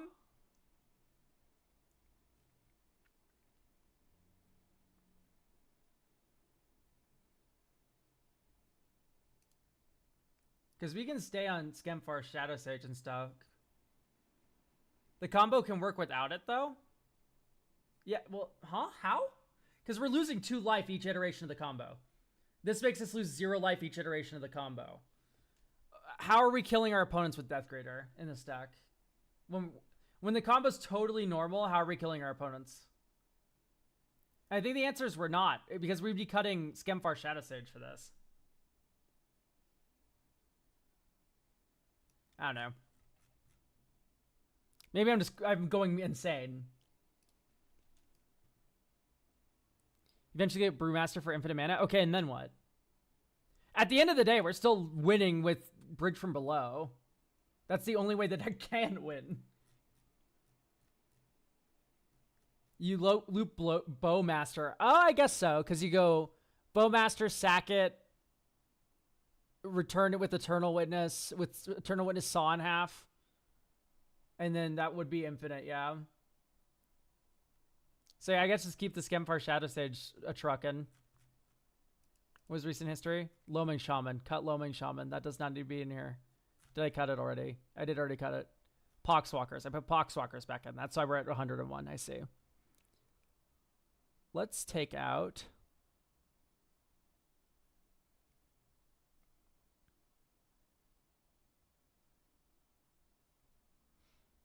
Honest Rutson is a human. I think this is your worst tutor. Play test. This is slow, but I'd keep it.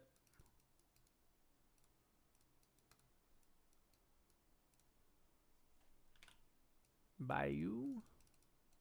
Badgermole Cub. Dink. 1, 2, 3. Dink. Gaia's Cradle. 1, 2, 3. Devoted Druid, Deathrite Shaman.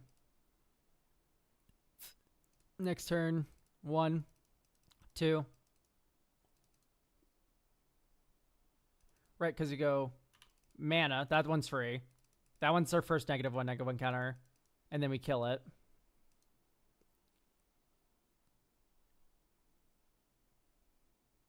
Yes. Am I dumb? We're good. Okay, we get 3 mana from it. 1, 2, 3. 1, 1, 2. 3, 4. Court of Calling. Hazel's Brewmaster. We now have infinite mana.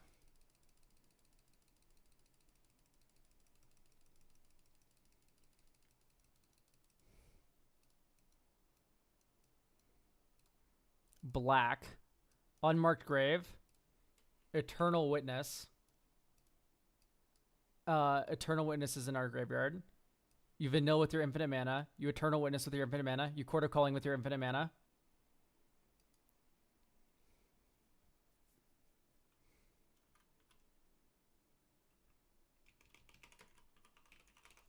You get Protean Hulk. I believe. No, Protean Hulk is death.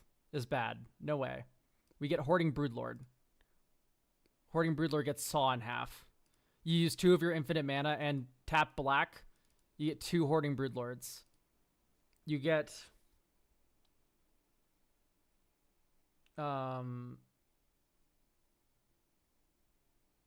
something and something else. Lion's Eye Diamond. We already have E-Whip.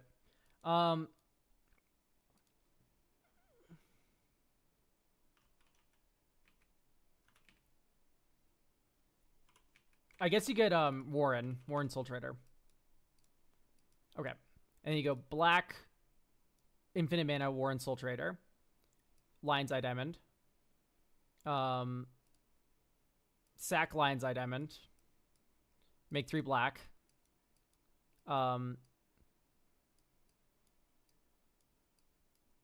Sack Eternal Witness to Warren Soul Trader. Oh, you just get fucking Peregrine back in her. I'm an idiot. You have infinite green, so you get to go. It's from exile, have Convoke.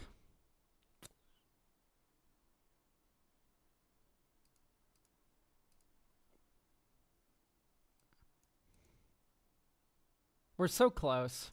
I think if you play this turn not like a moron, then you get there. You just have to do that, and then then you're set. And that was like what, like turn 4 or something? I think it's good to go. This is as good as I can make it anyway. Vivian's an interesting inclusion. I'm kind of excited to see to hear how that goes out. Razaket's stupid. Hoarding Broodlord's just so dumb and should have been in here yesterday. Saw in half. You're already an Eternal Witness deck. Great. Peregrine Soul Trader, sack and revive or E-Whip. Then get back Saw in half, do stuff. Okay, yeah, because you can trade all your creatures for all the black mana you need for Saw in half, so then you just start sawing in half your Eternal Witness. Yeah, that works. Okay, great. Hooray! Yeah, that deck's sick as fuck. Thank you so much for getting a deck review.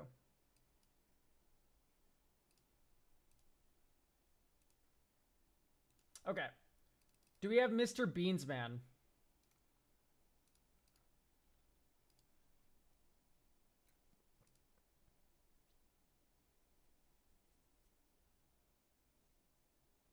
Okay, we do have Mr. Beansman. Witherbloom the Balancer. Okay. Let's see what you're all about, dude. Really gonna keep this one forever? Okay.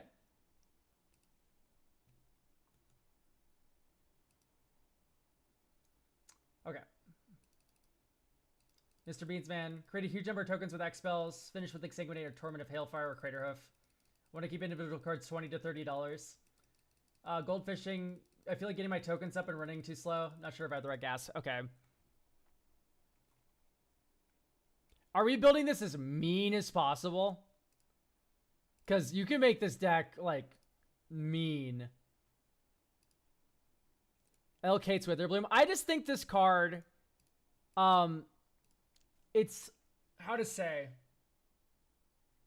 try to find the right word that I want to use, because I don't want to, like, you know, make anyone mad or anything, but, like, I think this is the least inspiring commander I've ever seen in my entire life. You know what it reminds me of?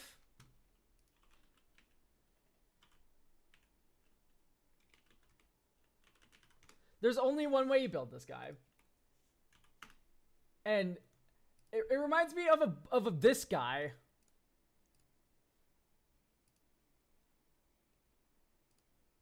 And to me, it's just like...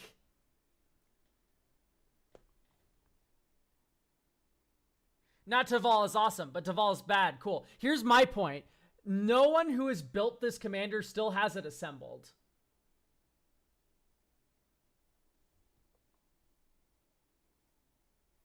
You know what I mean? Like, they did the thing twice, and they're like, okay, I exsanguinated you guys all for 60. GG's. And then they did that a couple more times, and like, okay, I did my thing. And then they took it apart. No, don't get me wrong, I love gimmick decks. I'm just saying, you know, this isn't going to be a long-lasting one, in my opinion. Like, Witherbloom is, like, even, like, faster. I don't know. There's just not a lot of variation in how he plays, which is, like, life or death sentence for that stuff. Taval's Slime Against Humanity? Like, sure. Anyway.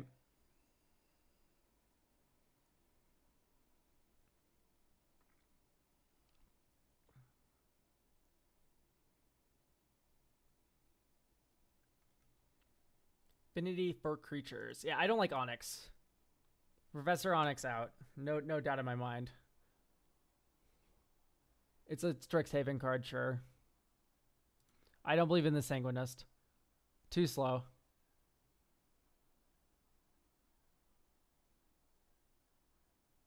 Dude, original Witherbloom is fucking awesome.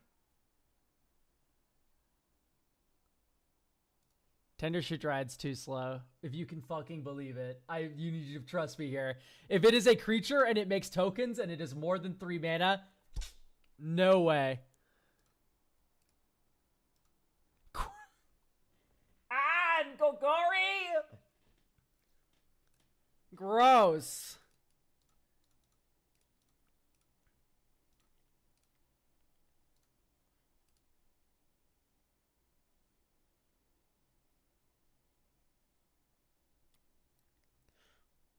No, streamer, you don't understand. I have Urborg, Tomb of Yawgmoth.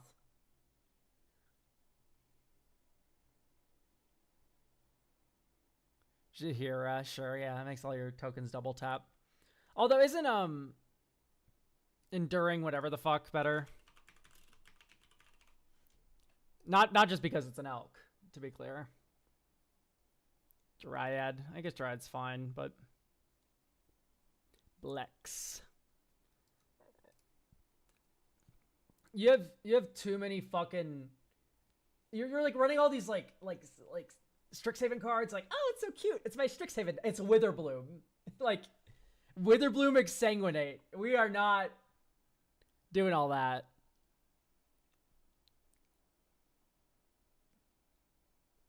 Oh, you just have fucking Norder too, you evil bastard. Cultivate sucks. You know what else is 3 visits? It's a little something called Creatures. Okay. Okay. Running too slow. We're gonna fix that soon. Do you have like a budget restriction? There's no budget restriction at all? Because like...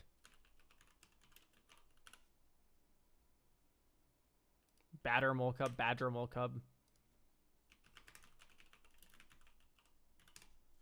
These are like the first 2 things I'd hit this deck with. We're all the mana dorks? I'm fixing that. Deep breath. I'm getting there.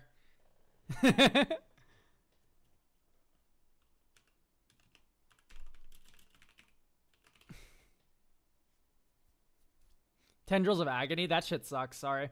Elves of Deep Shadow. Llanowar Elves.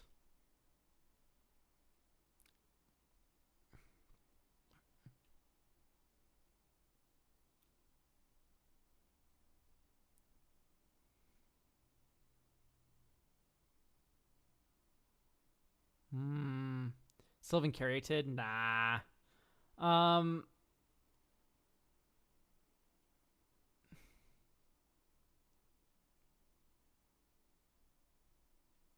What other 1-drop should we get in here?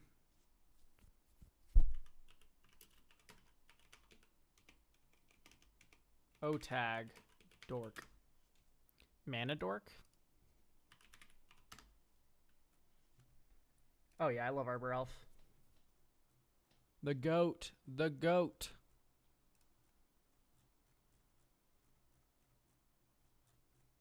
Jirag is also pretty fucking badass. I think we're good here. And then we can go Fanatic of Hronos.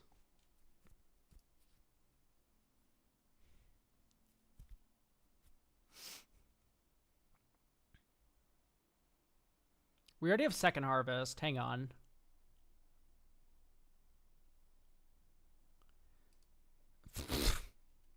Fuck off. I'll keep it in because it's funny, but Lightning Greaves. Why Lightning Greaves? You may ask. Eternal or Timeless Witness. So now you have Timeless Witness. You have Fanatic of Hronos, and you have Lightning Greaves, and that all combos with Second Harvest, which you already run in the deck. Do we not on Infinites for some reason? I don't think so. I don't know. There's like literally like no. I want to keep individual cards $20 to $30. Aha! Okay, I knew I missed something. So no Badger Bowl, sadly. Even though this card's broken. But you can still keep Spring Heart and stuff.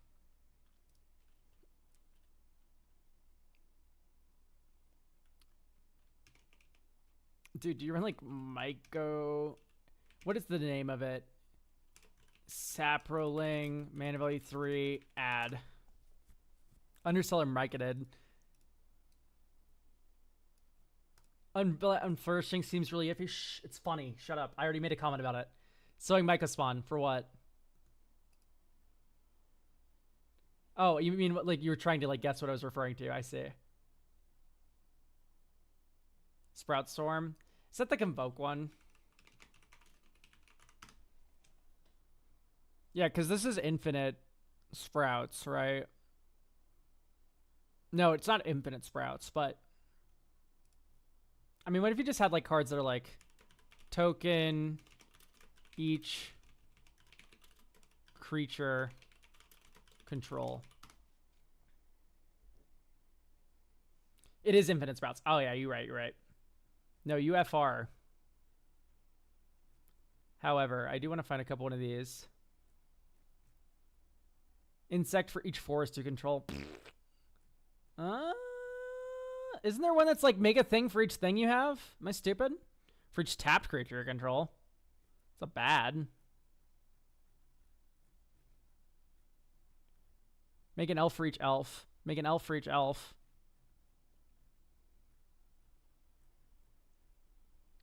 Trying to stay bracket 3 with no infinites.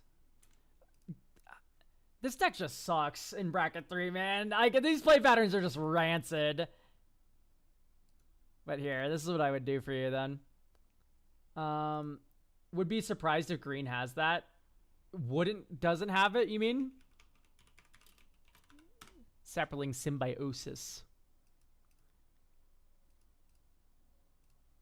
I agree. And then, well, no Sprout Storm. You can't do that one, but. So rare, dude. This sucks. Anyway, created Saproling for each creature you control. For each creature you control.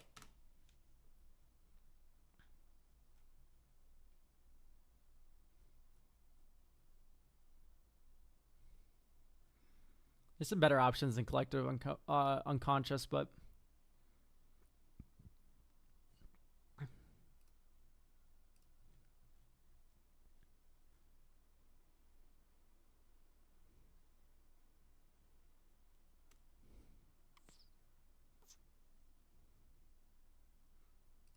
Shamanic.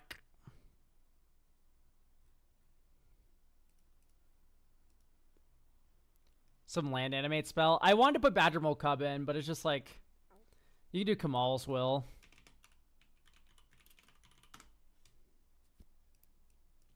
Like, this is kind of like This deck turns this into Jesk as well, which is kind of funny. Just makes a bunch of mana. No, I meant mass land animate. Yeah, dog. What does this card do? Let's read. Until end of turn, any number of target creatures, like, yeah, like any number of target lands. This is mass land animation. Rah! Sylvan Awakening. I guess that would work.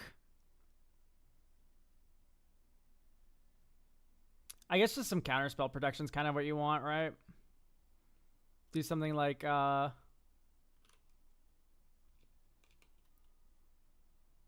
Dosen. It's between 20 and 30. Players can only cast spells during their own turns. All right, let's play this. Draw. Forest. Next turn. Swamp. Secure Tribuilder. Or let's do Fanatic Aronis, I guess. Next turn. Forest, Swamp, Secure Tribuilder.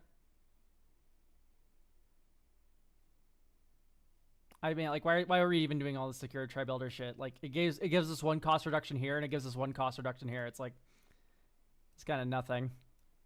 Nice Sign in Blood, exactly what this deck needs. Pass, and you go 1, 2, 3, 4, 5.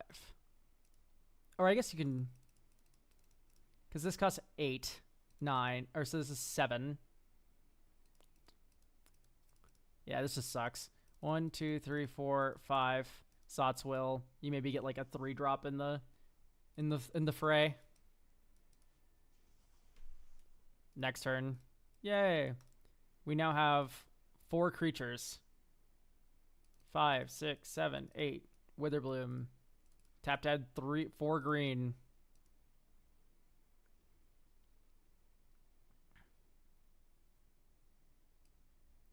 Saproling Symbiosis.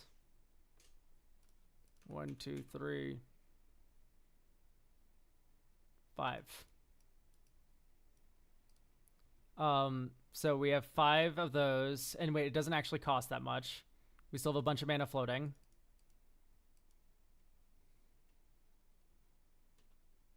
Black.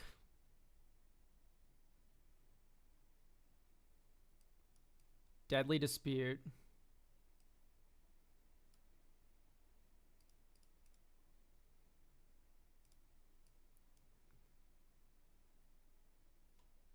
Black.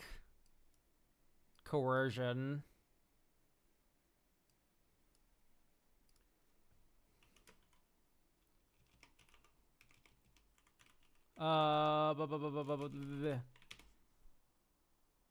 We get Shamanic Revelation.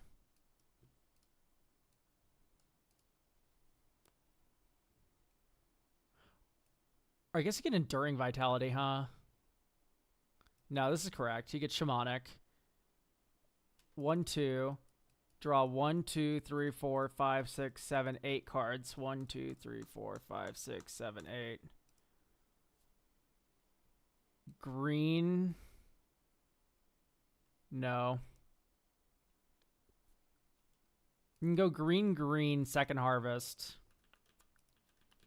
End your turn. Witherbloom gets blown up, but it doesn't, like, matter. Affinity for creatures, LOL.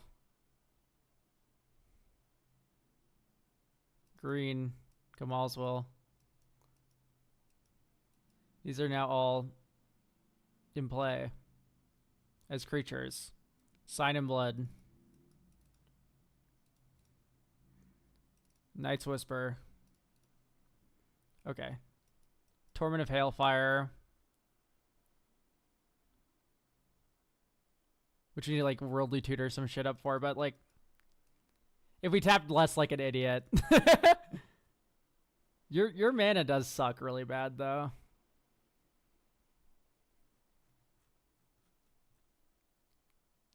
Yeah, I don't know why we're doing all the Secure Tribuilder stuff. We need more stuff like Springheart and Tuco, so probably, like, Scoot Swarm.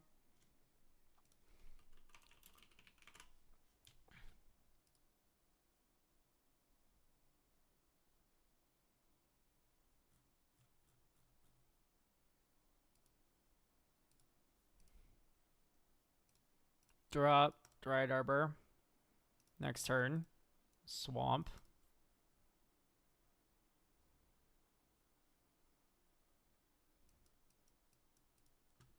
Nothing. Next turn. Swamp. 1/1/1. Like, what are we doing with Final Act here? Come on, dude. I just don't know what to say to that. Even Vicious Rivalry, I'm a little iffy on. Because we also have Toxic Deluge. Like, yeah, let's just keep Toxic Deluge only. Coley Ritual, Toxic Deluge. You don't need anything else. Are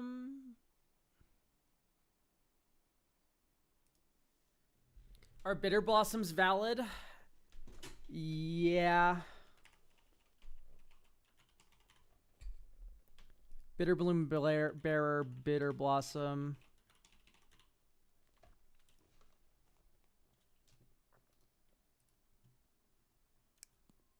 Oh, this is too expensive, actually.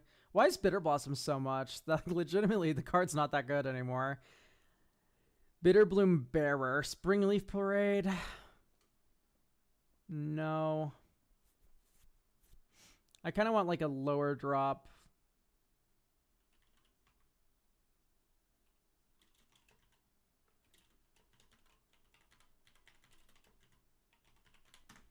Awaken the Woods is already in.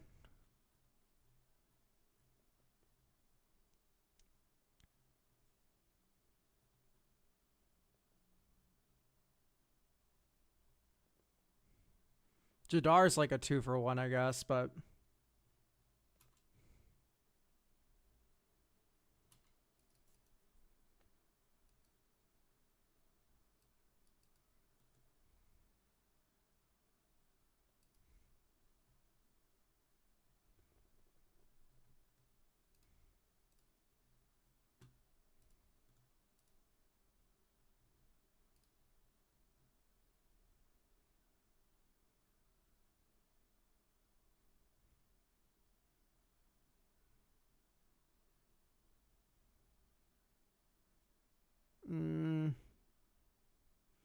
There's not a lot of things I like here, really. Dryad with Ascend. I think that's too high mana value. I want like really cheap ones that make a ton of tokens. Is Cabal conditioning too mean? I don't know. Probably.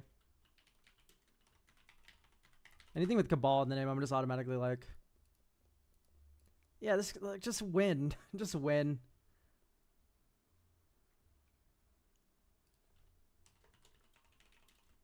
What about like Valgavoth's Onslaught? Isn't this infinitely better than Gelatinous Genesis? Create XXXs, manifest dread X times, and then put X counters on each of them. Yeah, this one grows quicker. I mean, it's just two of the same thing, I guess. Is Colony Garden better than a forest here? It's better than Dryad Arbor. Because we don't have Badger Mole. I think Colony Garden is just like... I would rather run that in that spot. Do you play 2 mana and make 2 guys? Like, there's Springheart Nantuko, which is kind of that. Forest, Elvish Mystic. Next turn. Swamp, 1, 2, 3. Studious first here. Go get Swamp.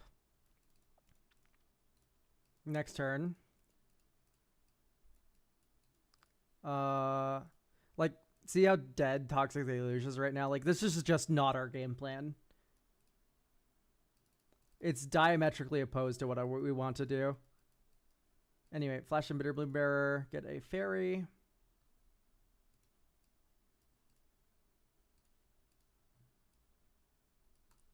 That turn we could have played Path of Ancestry. Okay, here's why to the Reliquary, being speedy as always. 1, 2, 4. Okay, Witherbloom.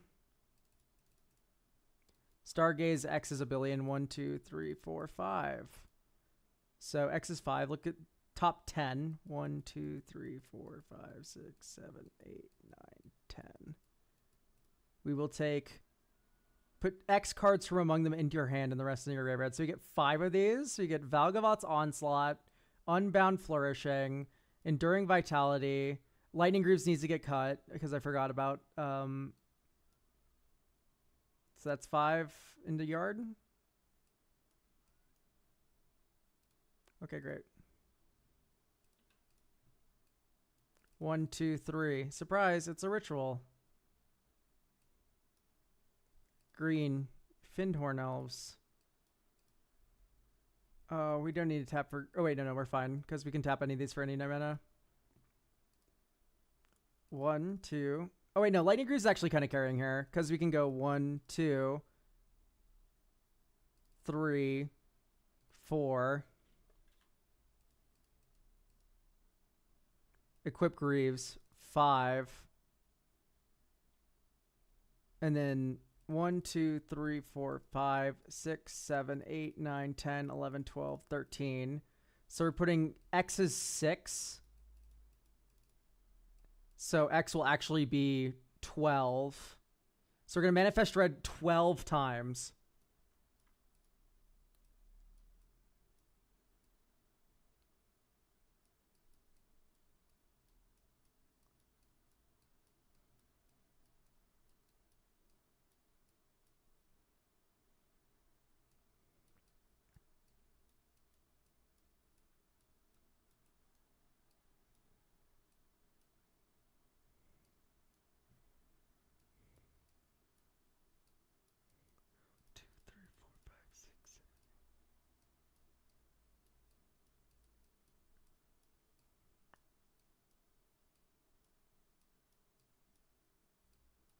Two, three, four, five, six. 1, 2, 3, 4, 5, 6, 7, 8, 9, 10, 11. Last one.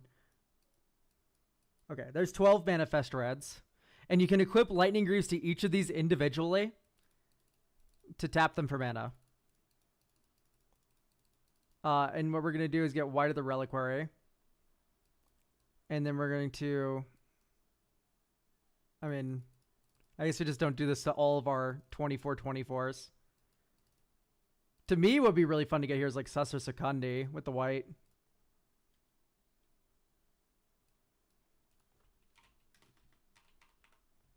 Which we don't run. But like imagine Sussur Secundi here. Like we automatically station the planet and then just can start sacking these next turn to draw a billion. So you should probably run it. Ta-da. But ultimately, at the end of the day, like, there's no world in which you just, like, lose that game as that just went down.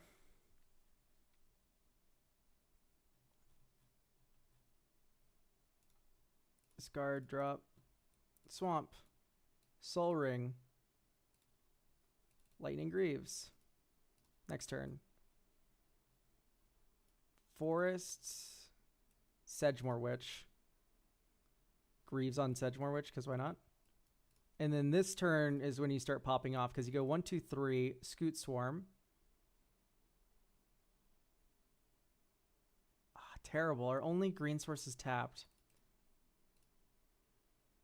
Add token. Insect. Equip this to Scoot Swarm, I guess. Okay. Sussur Secundi tapped. Green 1, Rampant Growth. Forest. So, dink. Dink.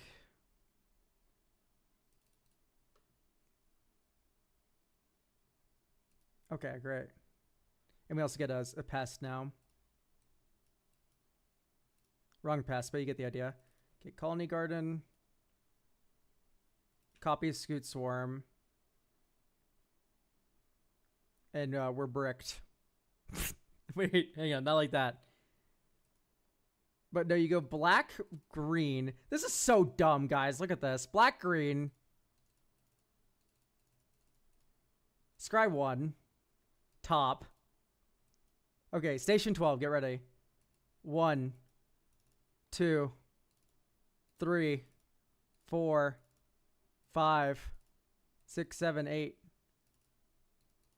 13. We can keep one of these, untap them.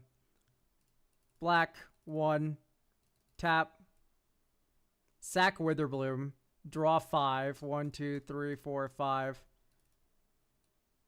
Llanowar Elves. Next turn. Great news, guys. He still costs 2 mana.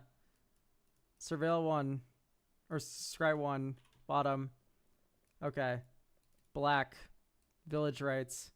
Sack. Oh, we have another 2 Scoot Swarm copies. Sack Insect. Draw 2 cards. Okay, great. Valgabot's Onslaught for 1 billion.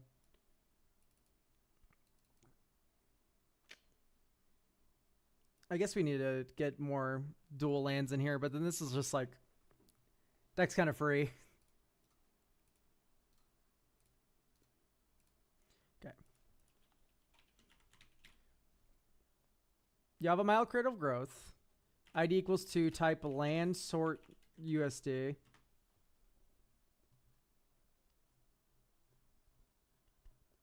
I think Dryad should come back into the deck. I've been having enough mana issues where I'm like kind of interested in it.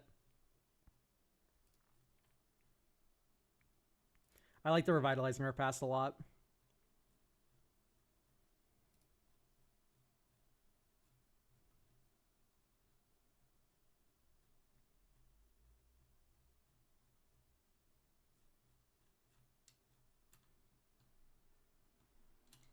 Dried Arbor? No. I've talked about why I don't like Dried Arbor here.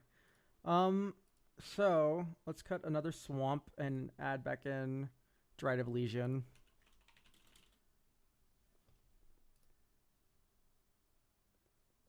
Probably over the Understellar Mechanid.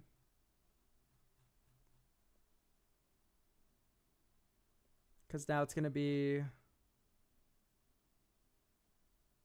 This hand I don't believe in. This one I do.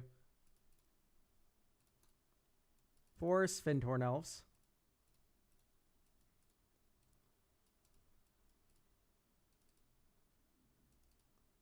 Nature's Lore.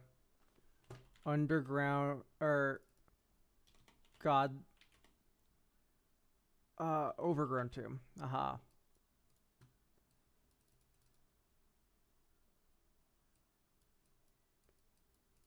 Whoops. Like this. Haha. Draw 2. Susser Secundi. Soul Ring. 1, 2, 3, 4, 5. Exile. Oh no, we need our commander to do both. So that's what becomes a little bit worse when that's the case, huh? I guess we just say fuck y'all and slam Dosen. You can crop rot this one away for a land of some sort. Is there a special catch to the deck, or is it just a good Witherbloom deck? It's just a good Witherbloom deck. There's no catch. It's just Witherbloom X spells. Okay, next turn, Undergrowth Stadium.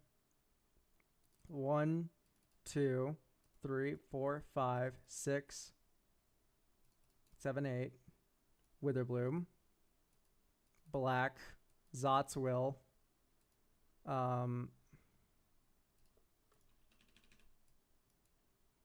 Maybe you catch a 3-drop in that, right? 7. Oh, it killed your commander. It doesn't matter. You need to wipe the board or else it does nothing. Also, I hate Feed the Swarm in Golgari. You should never be running this here.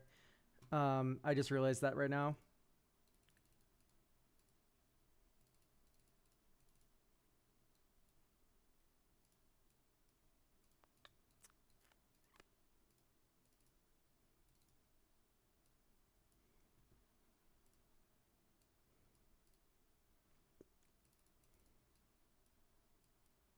One, 2, 3, 4, 5, 6, 7, 8, 9, 10.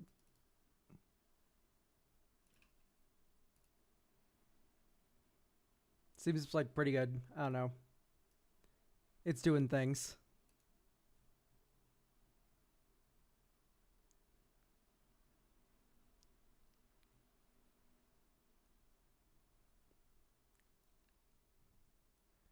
Okay, I think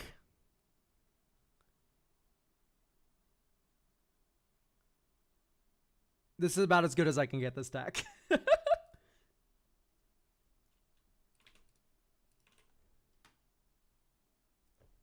So, I think there's a couple final swaps I want to make, which is take Feed the Swarm, and like for like Terra Sunder or something. Or honestly, you could also run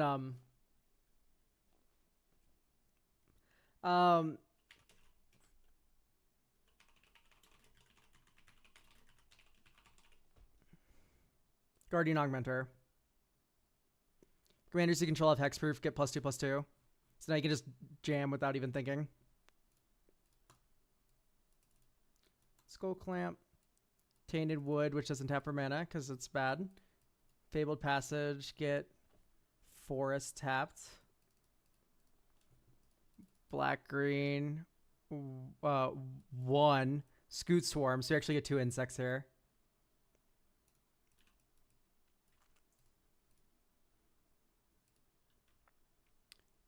One, 2, 3, 4, 5, 6, 7, 8. Commander. Nah, this doesn't feel right. We need a Night's Whisper. Or Sign in Blood, rather. Or Night's Whisper. We have both. Haha, draw 2. Okay, Swamp. Get another insect. 1, 2, 3, 4, 5, 6, 7. 1, 2, 3. And this is 5. Okay, so we can still Commander here. I think I'll just Sylvan Scrying for my next land.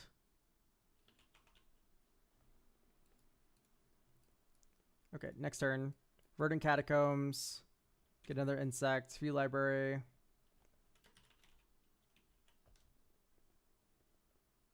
Vernal Fen. Another insect token. Now you can go black green because we have 8, 7.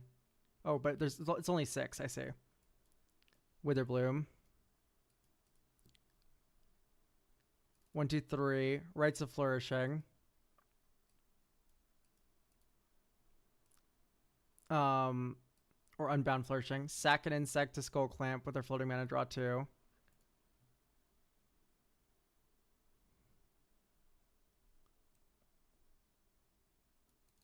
Draw 2.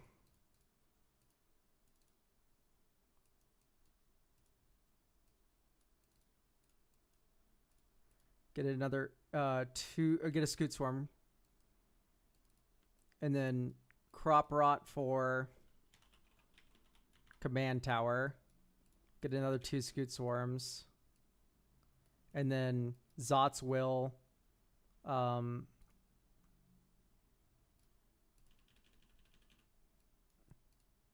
then this turn is just like almost guaranteed to win. I don't know why I did this when I have Skull Clamp in play.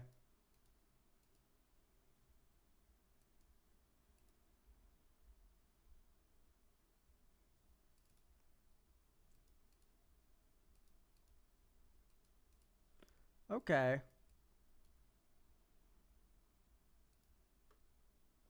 Black. This thing. Land for turn. And then you get the elk. The vitality. And now these are all mana dorks, which is just GG.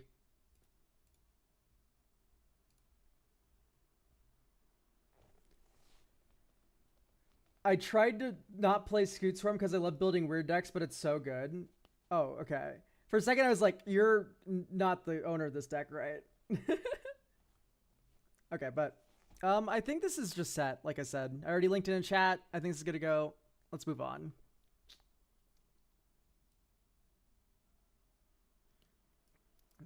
Thank you, Cats Are Helpful, for gifting a sub to Sewer Goose.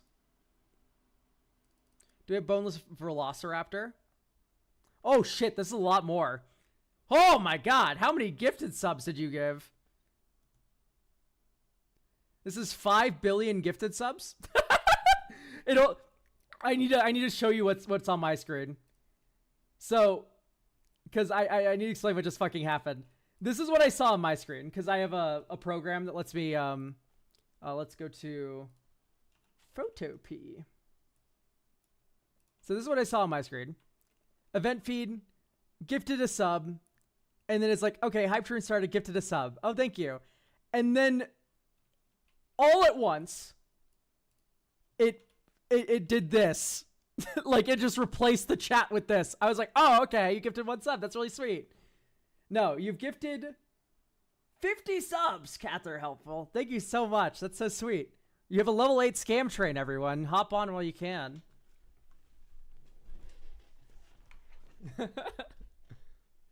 So yeah, thank you. That's one way to wake up. Okay, so sorry. Do we have bone? Yeah, we do have boneless Velociraptor. Time for my deck. That's bad mechanically, not morally. Let's look. All right, who do we have here? It's Indoraptor. View options. Always sort by mana value. Oh my god, what settings do you have? This is crazy. Visual grid. No visual stacks. Bring me back. No, it's too much. Too much. Okay, so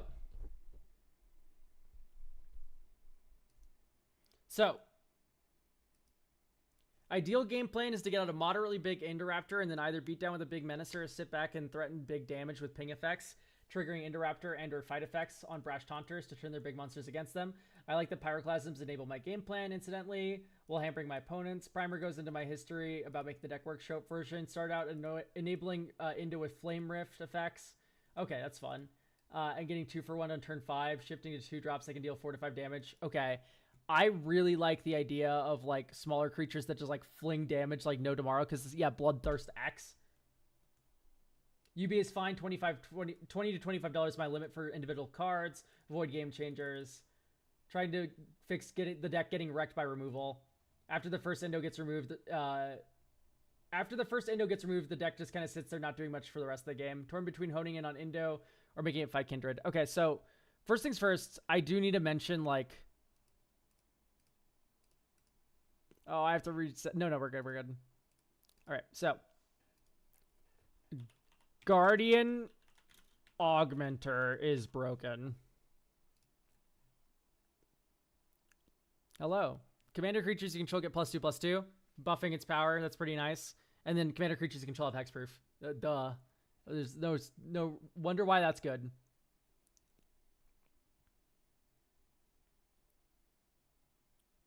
Okay, that's cool. That's fun. It's not necessarily good, but it's fun.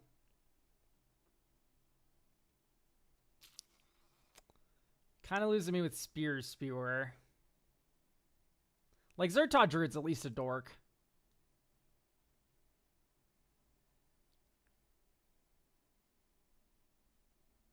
Okay.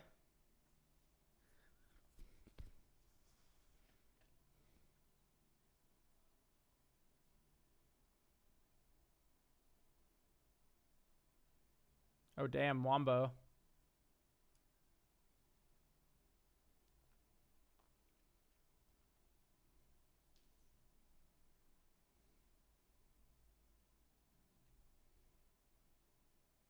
Is dealt damage.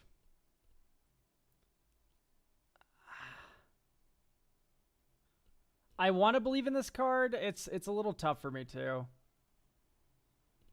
Oh my goodness, Stone Corbell. Thank you for gifting a sub to Sign In. Sign In Blood, even. That'd be a good username. To be clear, it's spelled weird. It's C-Y-E... Is it Cyanin, maybe?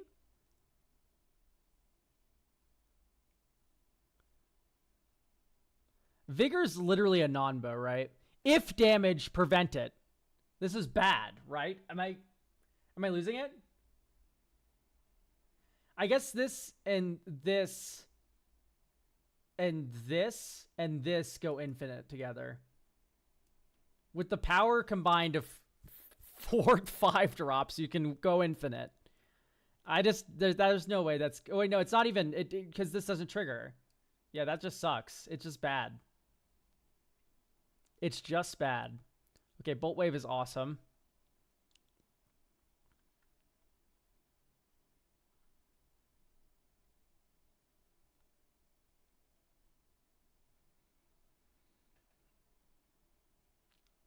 So we do this for 4 mana and then Indoraptor. That seems like a lot.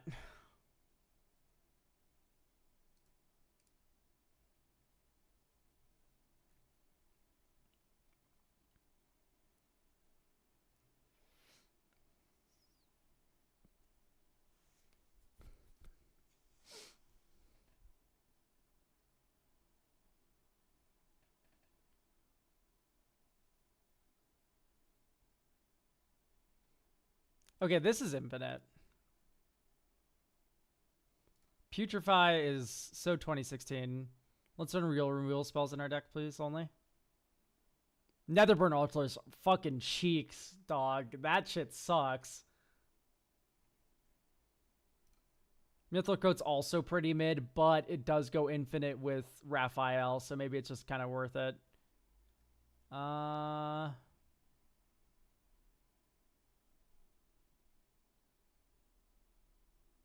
Aha, I see. That's funny. Because Menace, lol. Can't be blocked by more than one creature, and it fights. That's like a perfect card for this deck.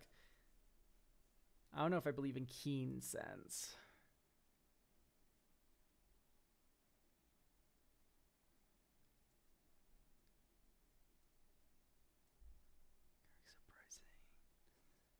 Okay, I'm vibing with the rest of this. I mostly just want to find more ways to deal damage to opponents really early.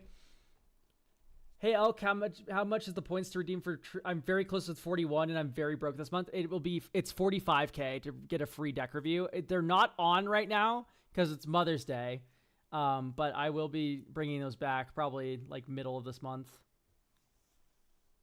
I don't even know if I'm necessarily going to do the D&D stream tomorrow. Unless there's like a lot of people who are like interested in it. I don't know. The first one just flopped so heavily. I'm just like not even sure if there's like an audience for it.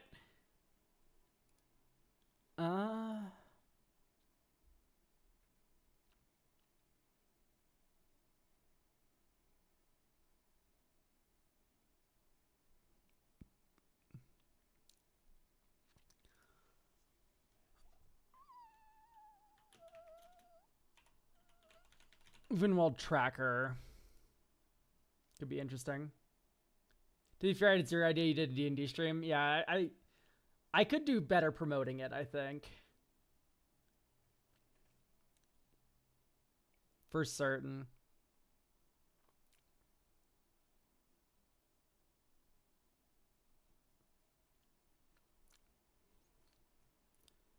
Is Xenagos like not good here?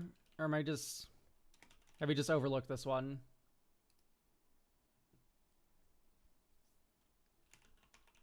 I don't know. It looks like you need a lot of mana. I'm going to put Overgrowth in your deck.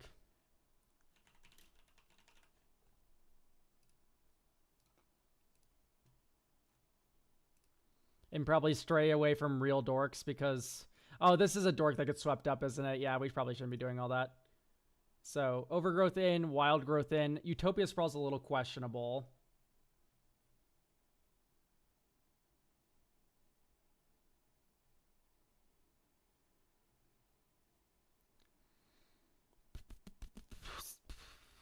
Random ass Swiftfoot boots. I just don't agree with it, I think. I guess they're fine. They're fine.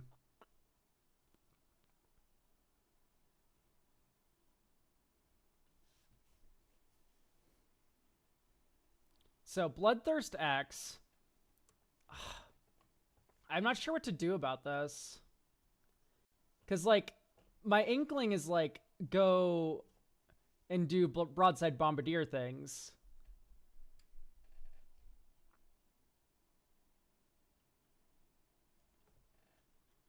You know?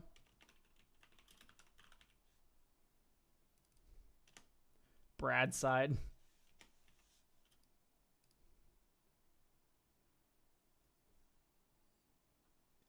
And then Broadside Bombardiers. But you just don't have that many creatures. You have some artifacts.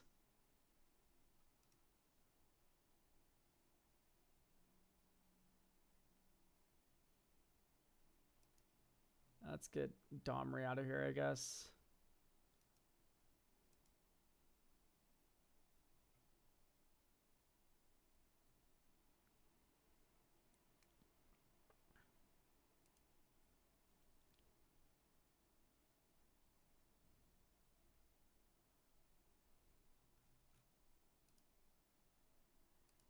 Yeah, so Broadside Bombardiers, but I want, like, something else, too. It's like, what about the Trampled Myriad, idiot?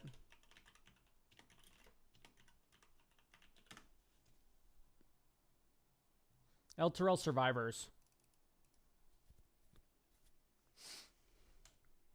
Polygoyf.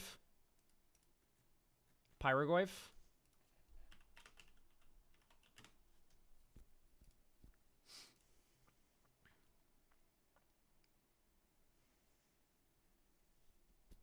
So maybe do like a myriad thing. Ill-tempered loner's your worst damage redirector. Harbinger of the Hunt. I love my harbingers.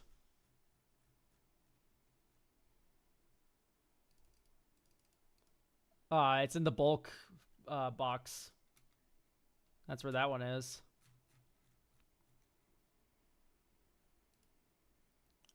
Let's keep this hand. Draw. Blood-soaked Insight. Land. Go for the throat your commander or whatever. Rootbound Crag. Plague Spitter. Shoots everything. 1, 2, 3, 4 Elturel Survivors. 1, 2, 3. Garrick's Uprising. We have a creature with power 4 or greater. Draw a card. Swing with Elturel Survivors. Get 2 Garrick Uprising triggers.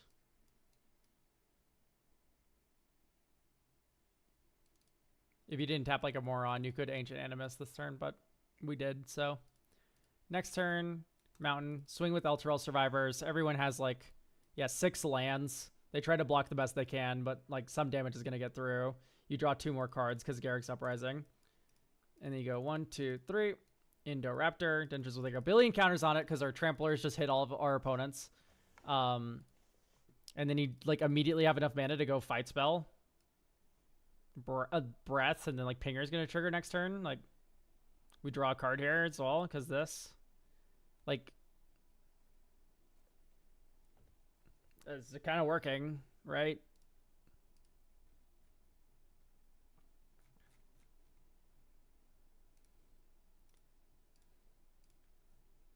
So we go out, Forest, Bush. No, Bushwhack makes sense. Inside Out. And then you do... oh, that's 2 lands cut, though. So we had another Forest back in. And then we can go Traverse, Duvenwald, and Malevolent Rumble. And the reason is... And then also... Fear of Missing Out also increases your speed of killing. So FOMO, it has a big butt, so it's going to survive a lot of the self-damage shit you're doing. And then also it helps set up Delirium. It's an enchantment creature. And then when you're there, Indoraptor just starts fucking killing people because you get to attack twice with your menace creature. Secondarily, Traverse Evenwald. You have all these myriad creatures you really care about now. Having a way to grab one is really important. And then Malevolent Rumble just kind of feeds both of these things very well. So that all works out. So I'm going to say Spiteful Banditry out. I know it's like a Pyroclasm. Speaking of, I might cut actual Pyroclasm, but keep the breaths. Anything that damages players and all creatures, good. Anything that just like damages all creatures, I'm a little bit... It's okay. We still have a lot of that going on. That hasn't left the deck. But I do think we're a little bit over in on it. Okay, maybe Snakeskin Veil might go instead of Spiteful Banditry. Or Pyroclasm. I think Pyroclasm is slightly better. Okay, so Pyroclasm in. So, let's play Dust. Draw. Savage Lands. Next turn. Mountain. Pass. Check this out. Powerful plays. Garrick Uprising into nothing. Okay, it appears that we've drawn a very funny half of the deck where it's only fight spells and nothing else. Does 1 damage to everything. Yeah, that one was just not a good keep on my part.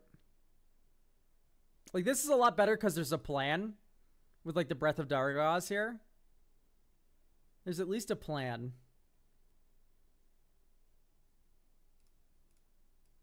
Yeah, and there's Earthquake. Okay, so we go Ignoble Hierarch.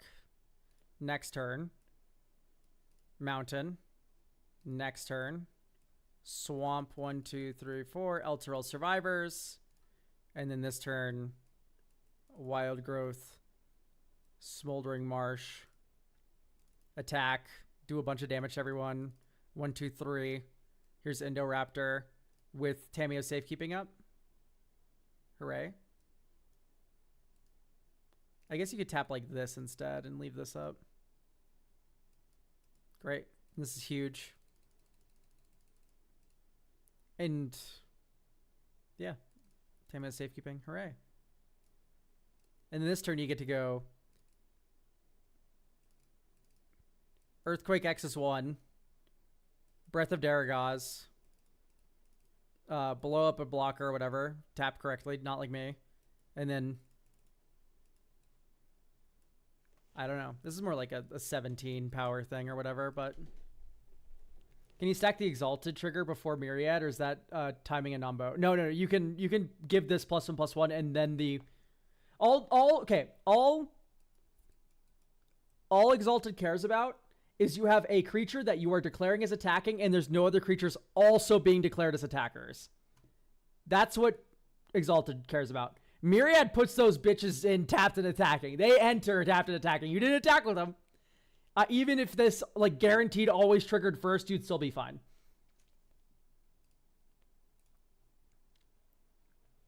You can also stack Myriad triggers with fear of missing out. Fun fact.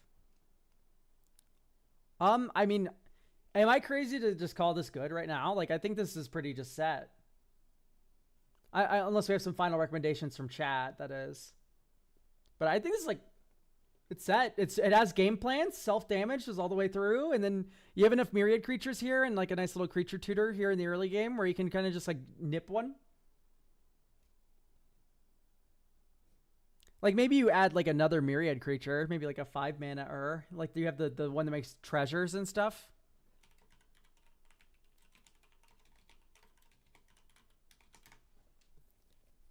Maybe a Myriad creature with menace.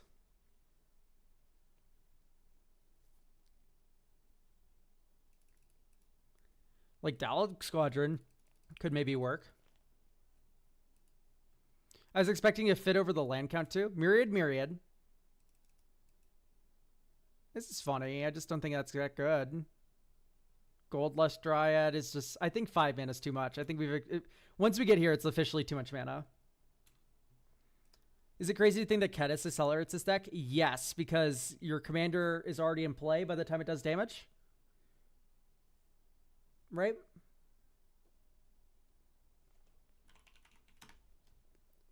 Whenever a commander you control deals combat damage to opponent. So we need to attack with Endoraptor, hit someone, it hits all 3 opponents, then we somehow fight with a big Endoraptor to kill it, and then we recast the Endoraptor, and then that's when we get our value. Like, no way. Unless you mean it accelerates the deck insofar and is like hitting one opponent, hits all 3 of our opponents, in which case I'm listening. I thought you meant this some like weird Rube Goldberg way, where I was like, I don't know if that's really good at all. No, but it makes sense. Especially if one person's pillow forted up. Yet Kedis, yet another tick against why I fucking hate Ghostly Prison as a card. Just like so worthless.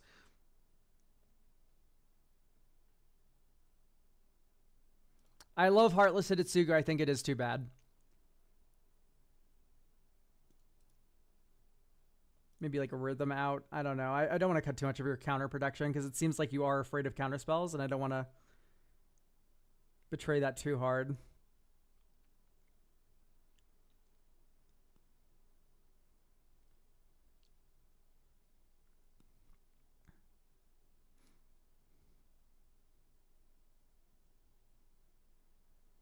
Fiend Lash. I think it's just too pricey, right? Fiend Lash is fine.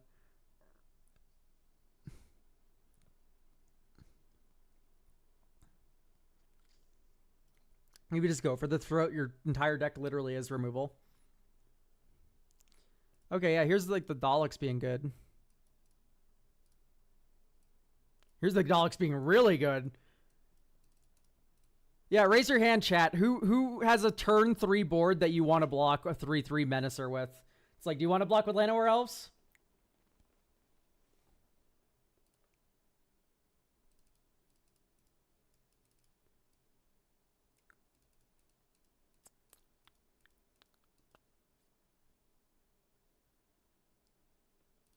Because it enters with 9 +1/+1 counter. It's my fault. So yeah, we're at 12 power right now. Because 9 damage hit opponents. And then we have 1 floating mana still. Ancient Animus. Oh my god, it's a legendary creature. And then it punches something else.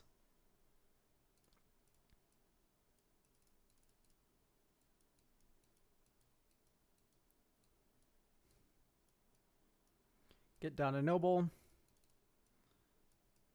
Down a Noble Indoraptor. Hooray. You have an Eldrazi spawn kicking around so you can actually hold up the mana for Tamiya safekeeping. Hooray.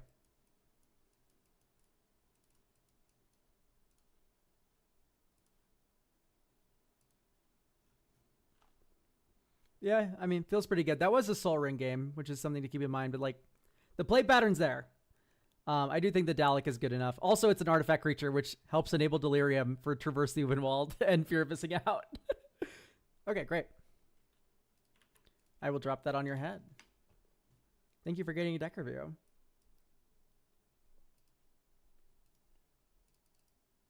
Do we have Chase here with us?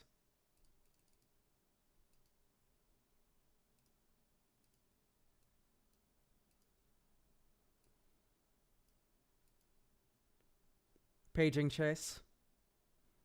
Beep, beep, beep, beep, beep, beep. Chase. All right, no big deal because we have another deck we can review.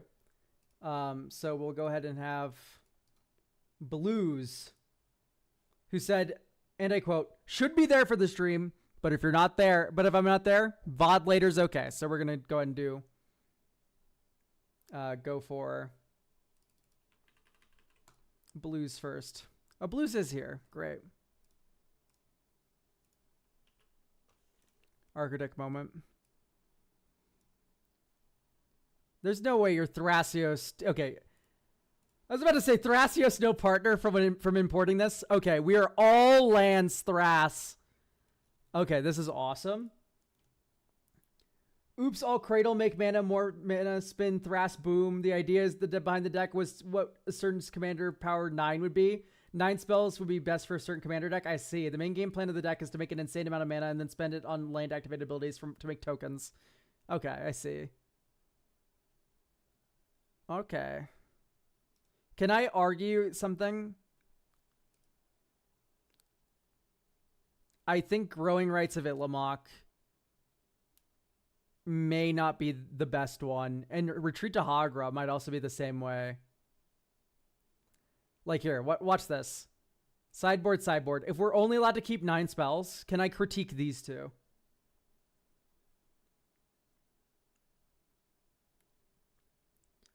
Like, in my mind, we have Gaia's Cradle in the deck, yeah.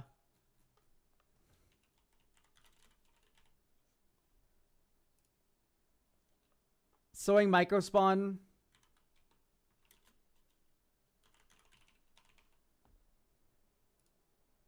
Hagra can be a factual win con with Doppelgang. Well, so can Iridescent Vine Lasher, can't it?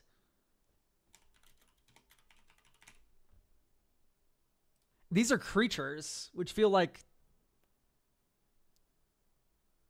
Isn't this, like, insane? Either of these?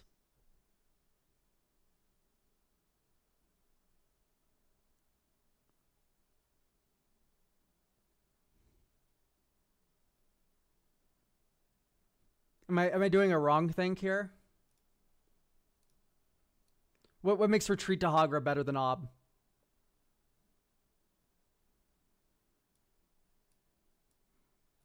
What makes either of these worse than Ob or than Retreat? Creatures die easier. Vine Lasher is also target opponent. They're both target opponent, to be clear. Ob can't be found by hidden caves. I mean, I guess. These all discover 4, though. You can accidentally spin into fucking anything. Do you know what they can be gotten back by with? With fucking, I guess. I don't know. This is 3 mana enchantment, and you could just have like a 1 mana creature that does the same thing. I know it's target opponent, but it's just like, they'll still die.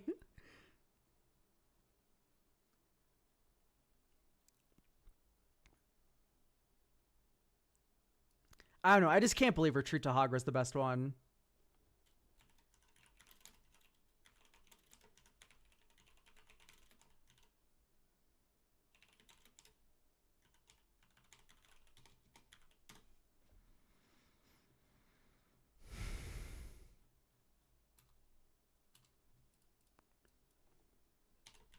Landfall.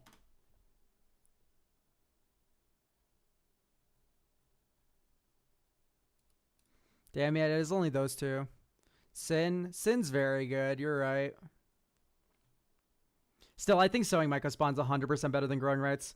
Because you don't care about the Growing Rights cantrip. You just care about flipping. In which case, just run a land tutor. Especially when that's a creature. 0% chance Ob is better because for Sabotender. Yeah, sure. I want to try this out more. It's like there's two options before you, one or the other. I think I like this more. All right, let's play Dust.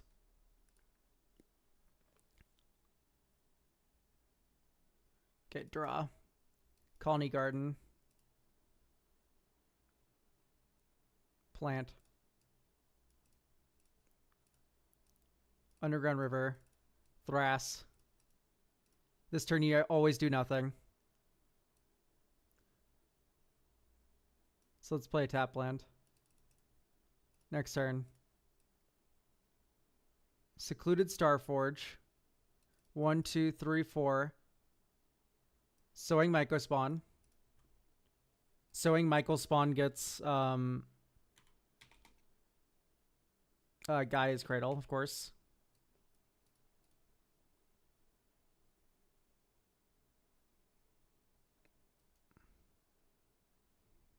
Put that on the battlefield tapped. Okay, yeah, so there's no way to cheat even more here. Like, this is the max cheating we're getting.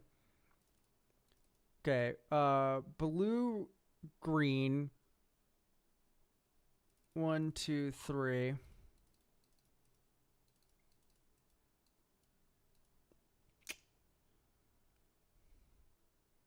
Maybe go Hidden Nursery.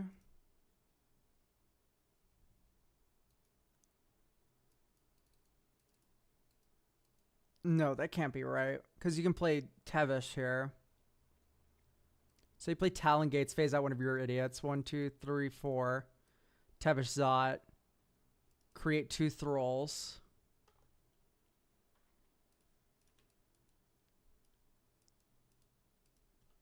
One, 2, 3, 4, 5. Spin Thrass. Scry 1. Put on the battlefield tapped.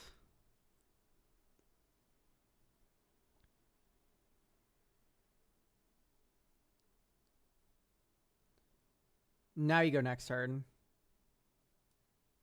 Mycosynth Gardens.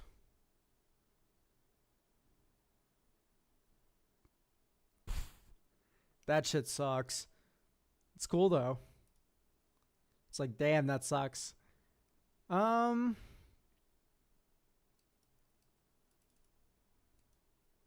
Here I would play it in Nursery.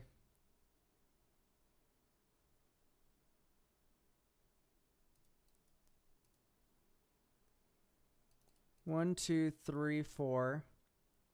1, 2, 3, 4. Because this is 7, 8. So we get 3 Thrass spins here. Oh, wow. Yeah, I'll draw that. 1, 2, 3.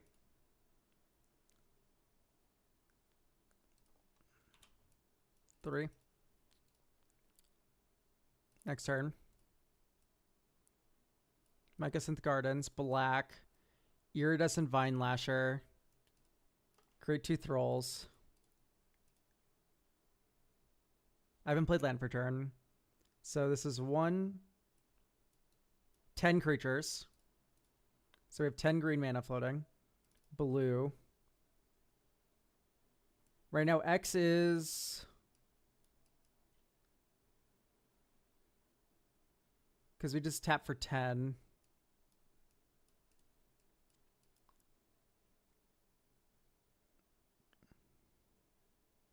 So we're at 9 mana. So we make 3 of these.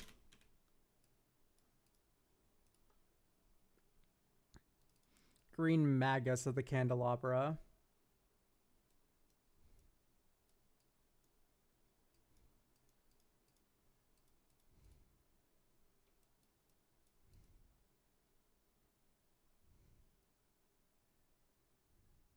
Offspring the Vine Lasher? Yeah, I guess you do. My fault. So, Offspring the Vine Lasher. We now have 5 Vine Lashers. We already plus 2'd this.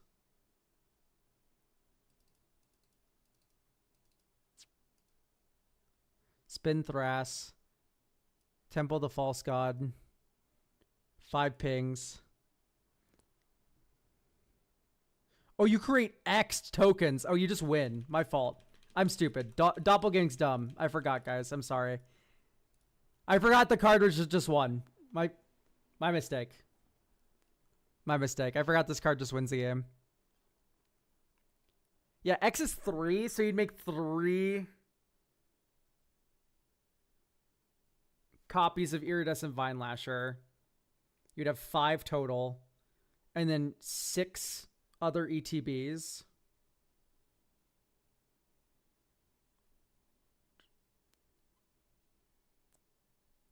Do you want to check it out? I only do deck reviews. I'm so sorry. No matter how interesting your deck is, I only do deck reviews if you save up enough channel points or you get it through the coffee. If you do get I would love to look at any deck, honestly. But there's no handouts here. Well, there are handouts, but you have to watch for a long time and spend channel points on them. Then there's handouts.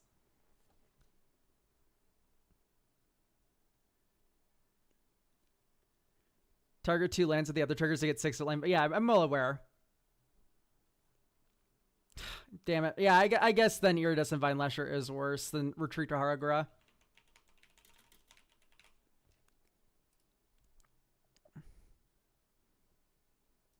As much as Dryad's Revival seems like a pretty decent way to return shit, what if we ran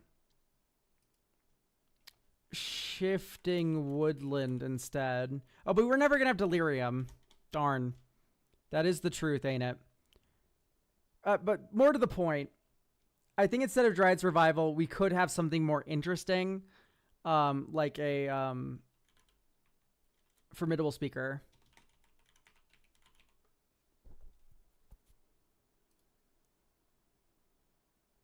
Why not Mystical Tutor? For like Doppelgang, I guess, yeah. It's fine. It's Formidable Speaker, though. And then if you just only have creatures, right? Like Formidable Speaker gets you Gaia's Cradle. It gets you Untapper for Gaia's Cradle. And then with the Iridescent, this is where it is actually better than Retreat to Hagra. Formidable Speaker gets you Iridescent Vine Lasher. Ta-da. So Iridescent Vine Lasher is better when you have Formidable Speaker.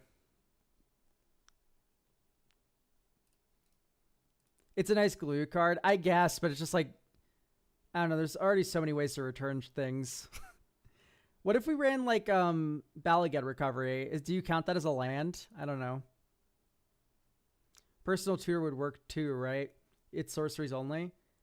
I mean, I guess, yeah, but it's not instant speed. Why would you ever choose the worst card over the better card? Plus, that one, the other one also gets crop rotation if you really need one land desperately.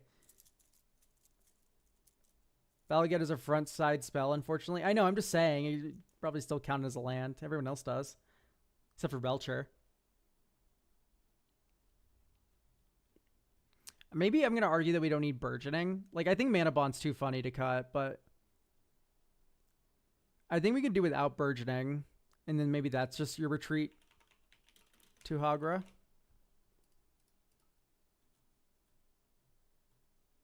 Do you already have Dark Depths and stuff? Yeah, you do.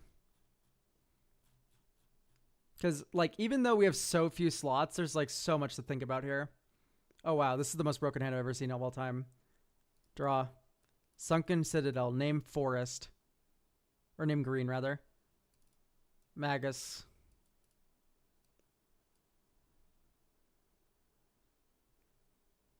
Enters tapped. Name Green here. Or,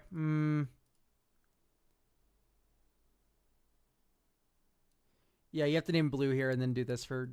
Okay, great. Horizon of Progress is a dual land. 1, 2, Thrasios.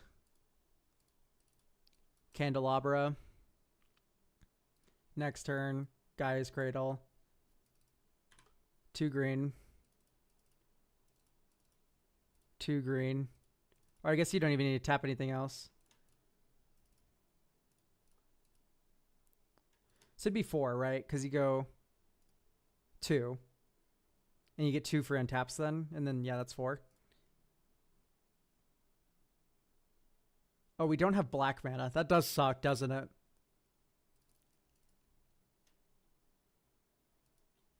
Oh, you can just use Crop Rot, though, to fix.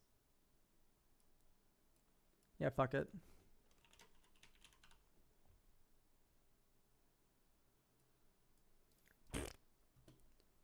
Okay, black. 1, 2. Devish Zot.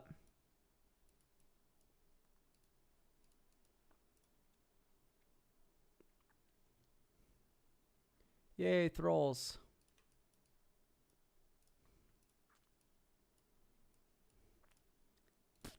Two Thralls. And then here you go. Green.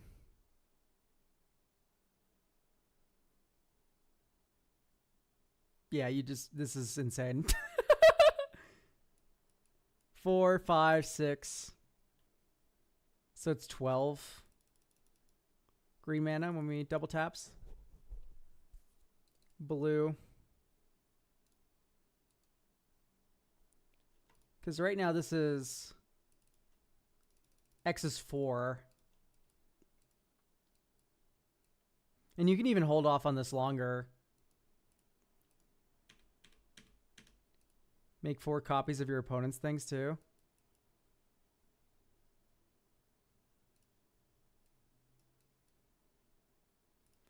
Final Fantasy Adventure Greenland.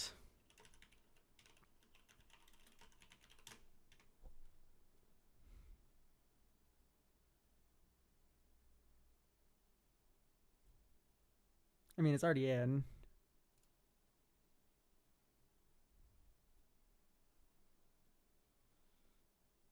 Midgar's interesting. Do we have Okay, we have Arid Archway, Dimir Aqueduct, Golgari Rot Farm, Simic. Okay.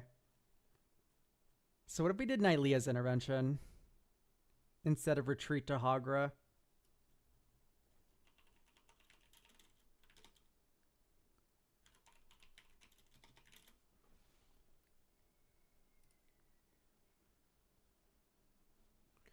Search your library for X land cards, reveal them, put them into your hand, then shuffle.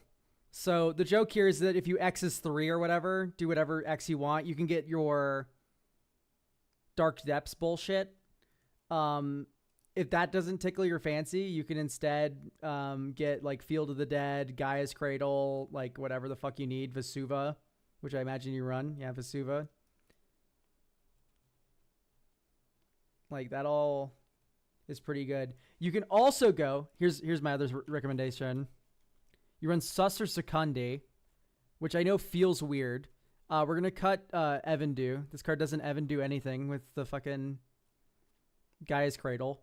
So, but Sus or Secundi is unique. Because Susser is, if you can get up to 12, which you can, and the reason why you can is because you go super wide, A, and B, you also have the Xanarkand,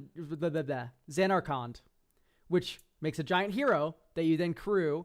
So my point here is you can Nylea's Intervention, X is like 1 billion, and get Xanarkand, a bounce land, and Sus or Secundi. And then what you do is you make a giant hero, you crew it with Sus or Secundi, you can then sack it to Sus or Secundi, draw 1 billion cards, and then like play Mana Bond and then shit your entire hand into play or something. It's a thought. I think Nylea's Intervention is really broken here.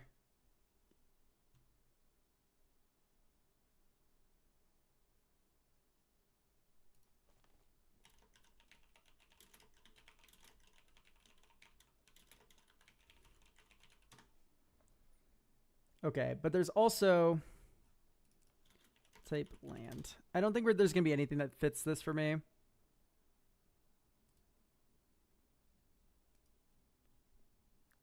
Nah. Okay. Okay, let's look at graveyard hand now.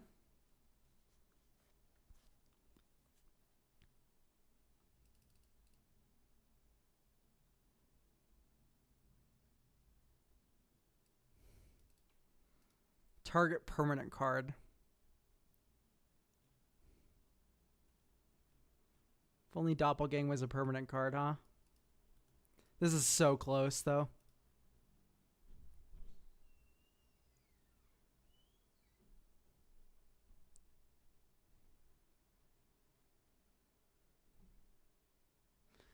I mean, there's like Mystic Sanctuary shit you can do, I guess, right? But that needs a lot of islands, which doesn't really work.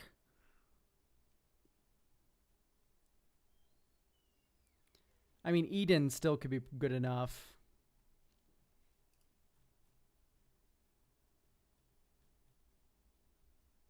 I really like the Formidable Speaker can get Iridescent Vine Lasher. That's what has me like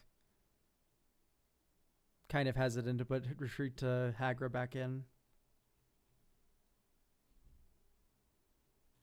It's an interesting thought. If we have we should probably get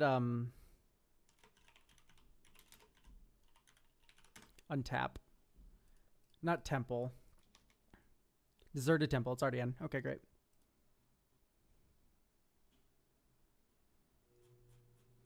I mean, I'll give this another whirl and kind of see how we feel. We have Ominous Cemetery already. I don't know. It kind of feels like we have everything. My only other thing is like land, graveyard, battlefield.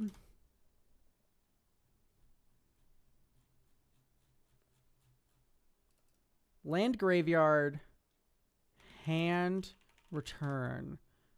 It's like Petrified Field, right? Sack this land, return a land from your graveyard to your hand.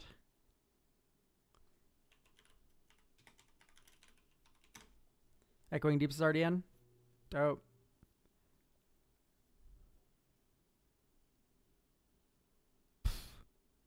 It's a lot of mana, but I can see it being good. Okay, Maze of Ith isn't a real land. But neither is Labyrinth at that point.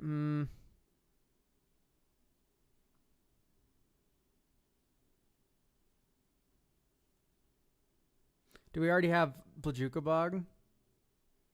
We don't. Interesting. We have fucking Cabal Coffers. Okay, get a grip. This one I'm... No way. That one you're a little... You little greedy goblin, you.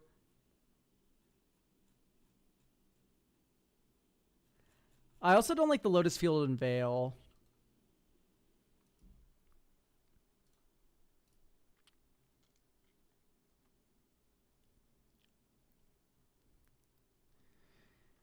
Coffers is another Cradle to slop it up. Dude. Coffer, like, when you have Gaia's Cradle in the deck and a billion tutors for it, it's just a Gaia's Cradle deck. You do not need any other land.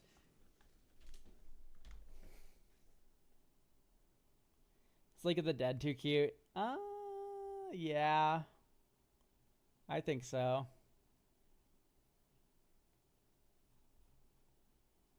You have Otawara. You have Beseiju. Could go like War Room. Can you believe I've had this much to talk about with lands? This is the deck with like 9 cards and then only lands.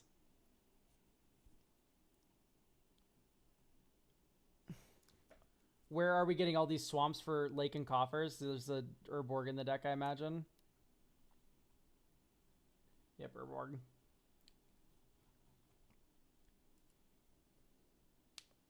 Okay. Blajuka Bog. Oh! Duh! I know what you're not running that you should be. Fucking Westvale Abbey. Okay, it's in. My fault, my fault. Apologies, King. I did not realize your game. I was like, you don't run Westvale Abbey? I swore I did not see this. Westvale Abbey's goated in this deck. It's literally all tokens. You could also run the Creeping Inn. That one kind of sucks, though.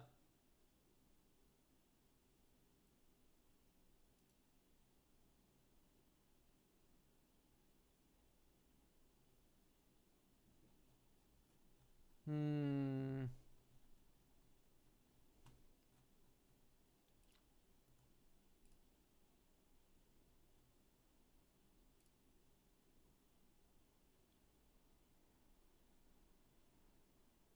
Gemstone Caverns is pretty nice.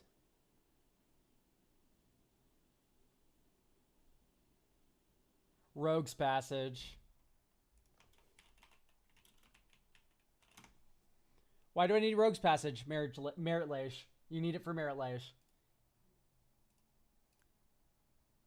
She has flying. So does their 12 fucking birds. You need it. You need it.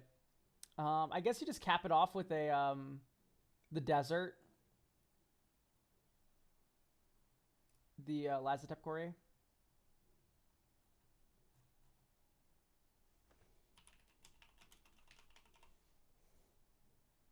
I honestly don't see the vision of this one. We play tested it twice and it felt really good. We play tested it multiple times. It felt good every single time. The fact that you can't see the vision of this is like really, I think you're blind.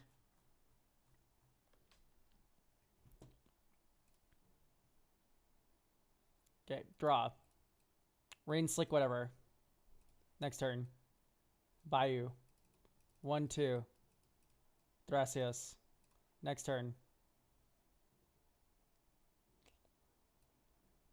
Rot Farm. Bounce Bayou. Hand size. Honestly, if we're playing a tap lane here, let's make it one of the Discover ones, huh? Next turn. Land pass. Scry 1. Top. In play now.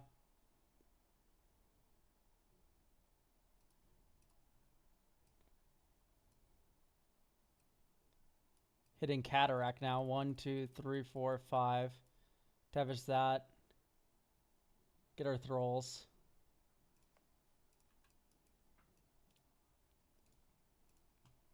Okay. Now here's where we get to have a little fun.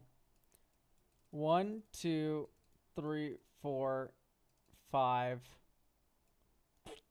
Okay, discover 4. There's Magus of the Candelabra. Another 2 Thralls, please. Okay, at this point we do have to pull the Nylea's intervention trigger. Green, green, 1. Nylea's. Gaia's. Oh, I shouldn't play my land drop for turn, believe it or not.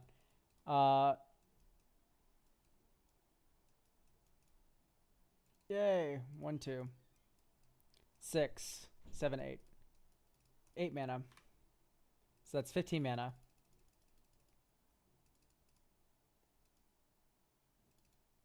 One, 2, 3, 4, 5.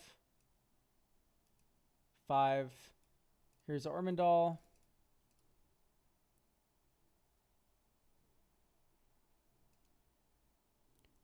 One, 2, 3, 4. Bottom. We can't choose to put it in our hand. Otherwise, draw a card. Ah, okay. We have a Golgari Rot Farm though.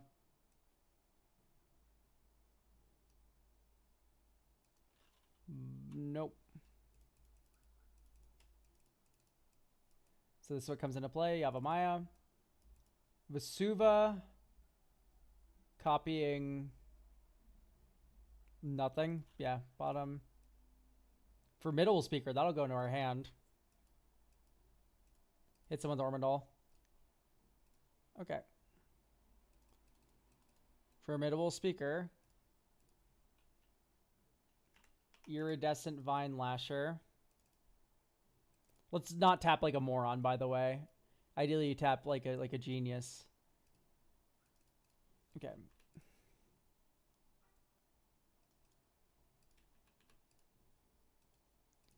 Okay. 1, 2, 3, 4, 5, 6, 7, 8, 9. So we have 9 green mana floating. 9 green mana floating. 1.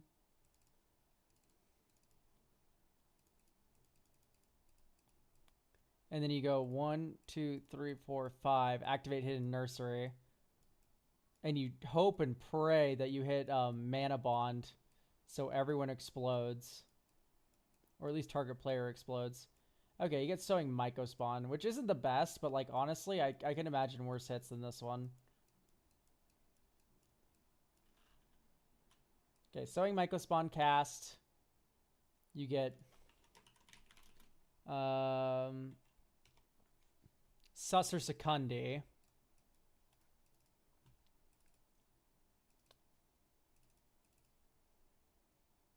That fully crews it.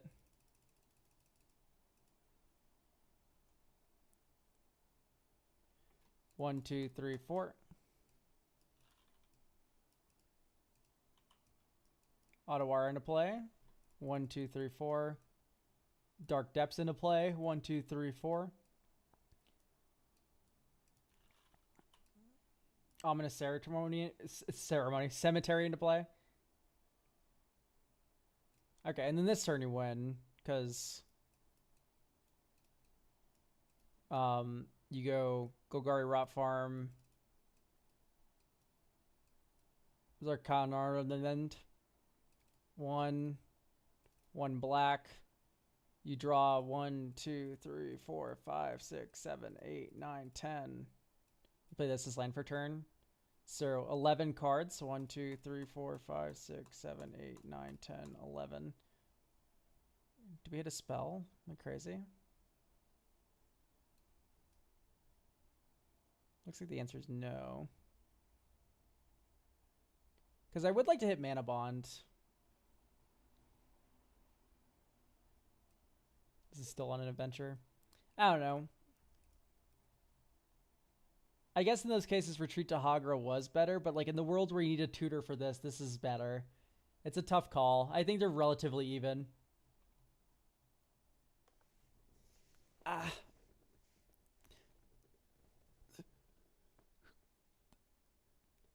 mean, this stuff still is doing things.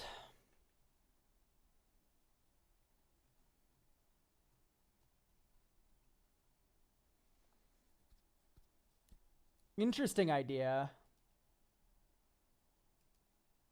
1, 2.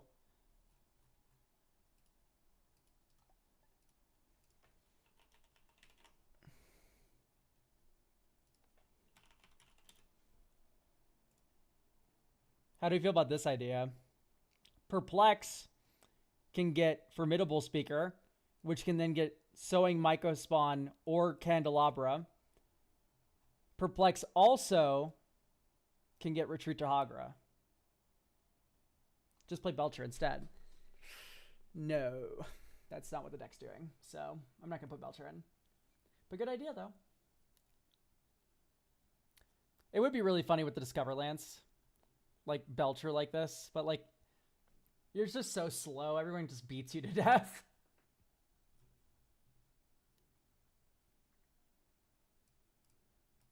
I don't know. It's a thought to have.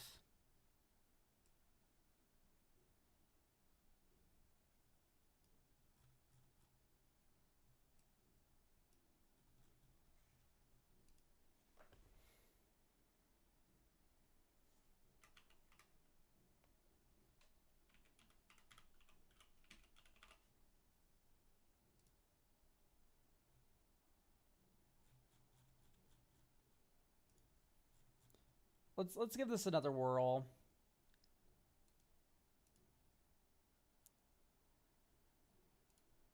I would keep this. Mostly off of the strength of Dark Depths.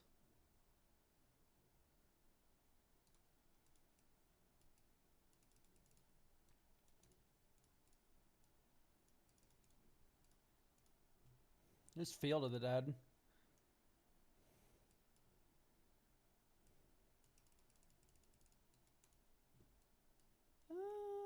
Bottom. This goes into play. Land tapped. 1, 2, 3, 4, 5. Tevish Zot. Thralls.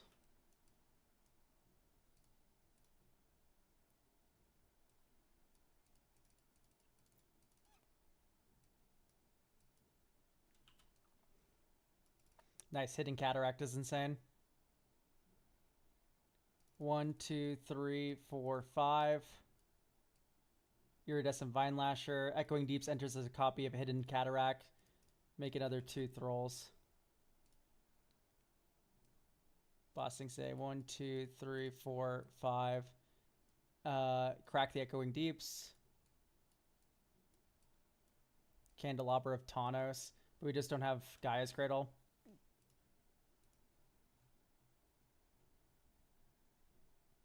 What about your favorite mono green dragon that can be sacked to Tevish? Like, I guess it's just like Nylea's Intervention does it better.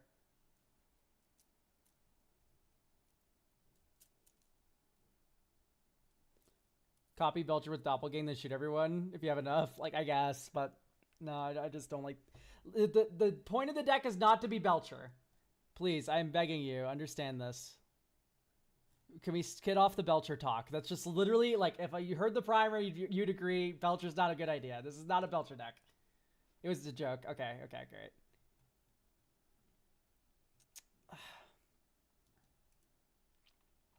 This deck is really bad when you don't get the Gaia's Cradle. So I guess what you do is you just hard mull for it, right? Like, this can't tutor for Gaia's Cradle. This can't tutor for Gaia's Cradle. This can't tutor for Gaia's Cradle. It does have a hidden Necropolis, though. And, like, 2 of the dead hits in the hand. Yeah, sure, we can do this one.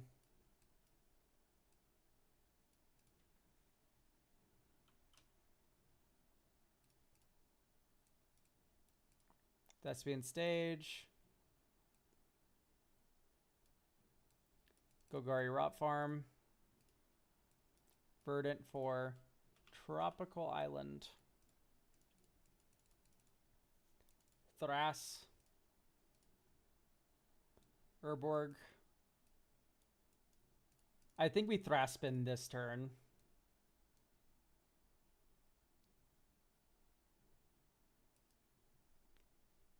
No.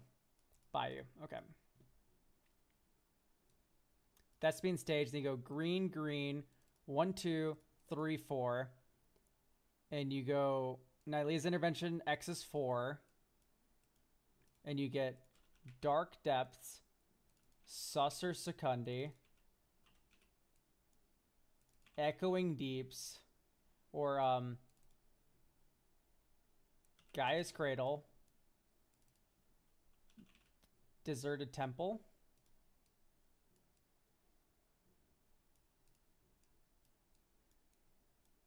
Move to end step.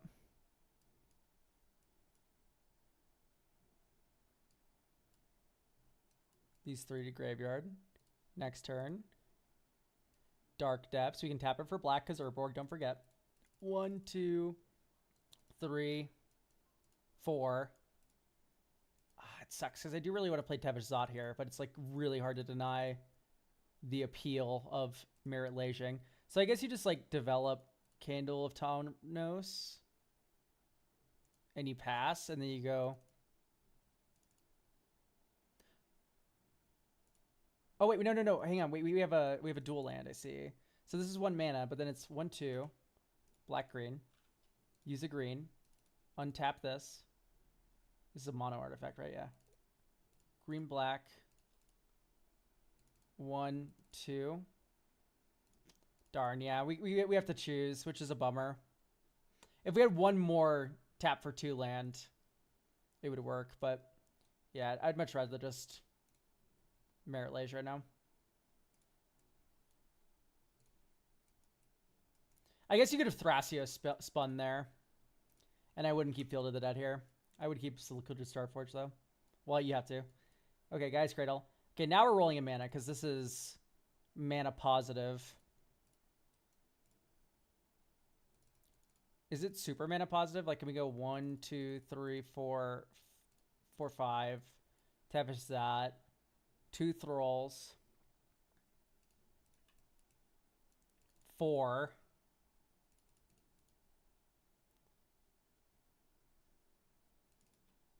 One, 2. 1, 2, 3, 4.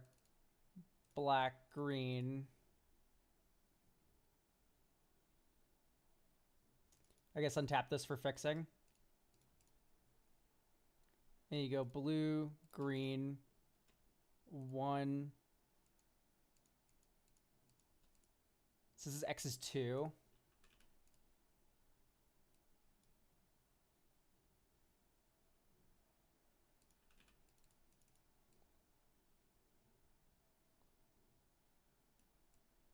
I'm confused and scared. There was probably some line here where you play Susser and like untap it with the candelabra and then draw 20. It's a lot though. I think this is the optimum 9. I think there is an argument for retreat to Hagra instead of this, but like it's close. It's really close. Where like this can get got off formidable, whereas Hagra hits all opponents. It's close. Could you just mill them out? Is that something you could do with like Ruin Crab? Is this better in some way?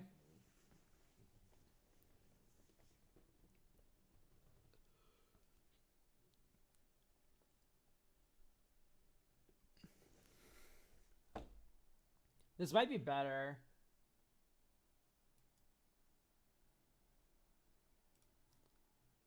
I think Ruin Crab's better, right?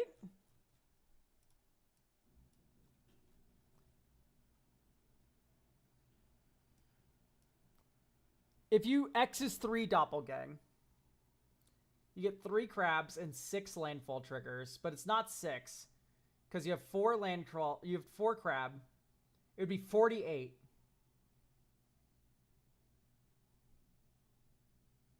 You'd have 48 triggers, right? Or 48 mills for each opponent. If you had 1 more, so now we're talking X is 4. So 14 mana. You would have 5 crabs times 15 lands entering, because you would target lands with the other 3.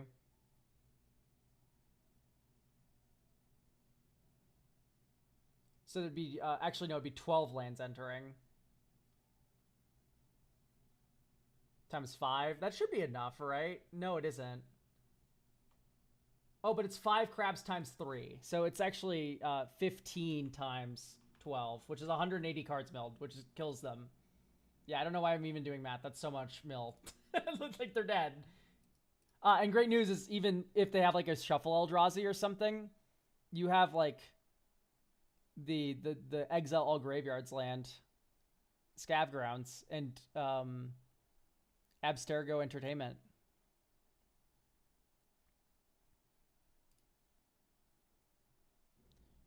Lets you value Doppel and keep spinning it for a bit. Why aren't you running Eternal Witness then? Isn't Eternal Witness just like better? Or even better, you can just run Timeless if you really want the flashback aspect. If you desperately want it, which I fucking don't think you need this at all, by the way. I think this is a really bad inclusion. This is the one I would choose instead of Drive Survival. Because if you Doppelgang this idiot, you get Doppelgang back.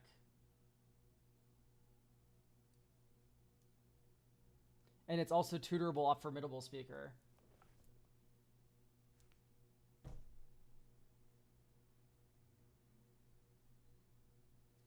Yeah, I like Timeless Witness better. Okay, sure, but then what are we cutting? I guess Mana Bond. I keep in mind, I did not draw Mana Bond a single time any of those games. And it's still pretty okay. So like, I guess this is what I would rock with, more creatures than your deck, because Formidable Speaker's broken and so is Sowing Mycospawn. And it also like untaps your Cradle and shit. I think this is insane, this deck as it is right now. Like, I think this is a better configuration. Like, I'm still questioning Timeless Witness. Like, maybe Mana Bond is just better, but I like everything else better. I'll drop this in chat. Thank you for getting a deck review. Very funny that we could talk about an 89 land deck for fucking 40 minutes. All right. Do we have Chase? I legally must ask if Chase is here.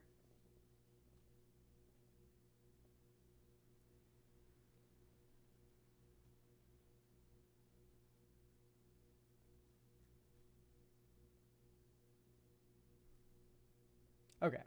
It seems like Chase is not here. That's fine, Chase. You're probably doing Mother's Day things, unlike all these idiots. Call your moms, hopefully. Right? So, Mom's Day, stuff, whatever. What I'm going to do, my mother's dead. You know what? That's fine. I submitted a deck review a couple of weeks ago. Can I have that makeup today? Can I just do you on Tuesday, perhaps, Rain?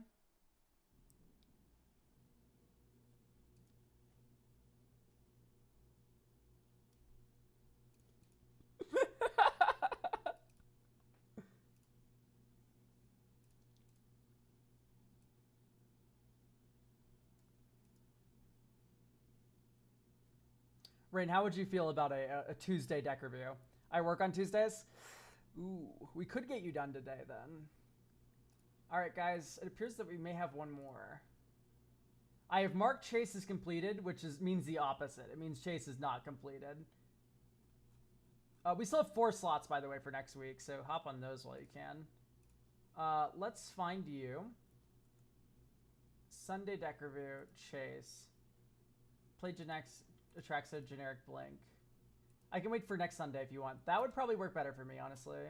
How much is a free review? Again, it's currently disabled, but it will be back on shortly. Those have not been discontinued at all. It'll be 400 or 45,000 channel points. I might up it to 50K soon. Probably by like the end of the month-ish. It'll go up to 50 because I think 45K is a little low. We have people who have like gotten like 5 billion deck reviews. So anyway, I think I would like to push you to next Sunday, Rain, if at all possible. We can just do like an 8 deck review stream that day. I'm almost at 45K. No, don't worry. End of the month, you'll have it in time. I promise. I promise. Yeah, a little elkflation action. 4 slots left. Get your deck reviews. YouTube, we're going to stop it here. And we'll have a 8 deck review next Sunday. Enjoy the rest of your day, everyone. As far as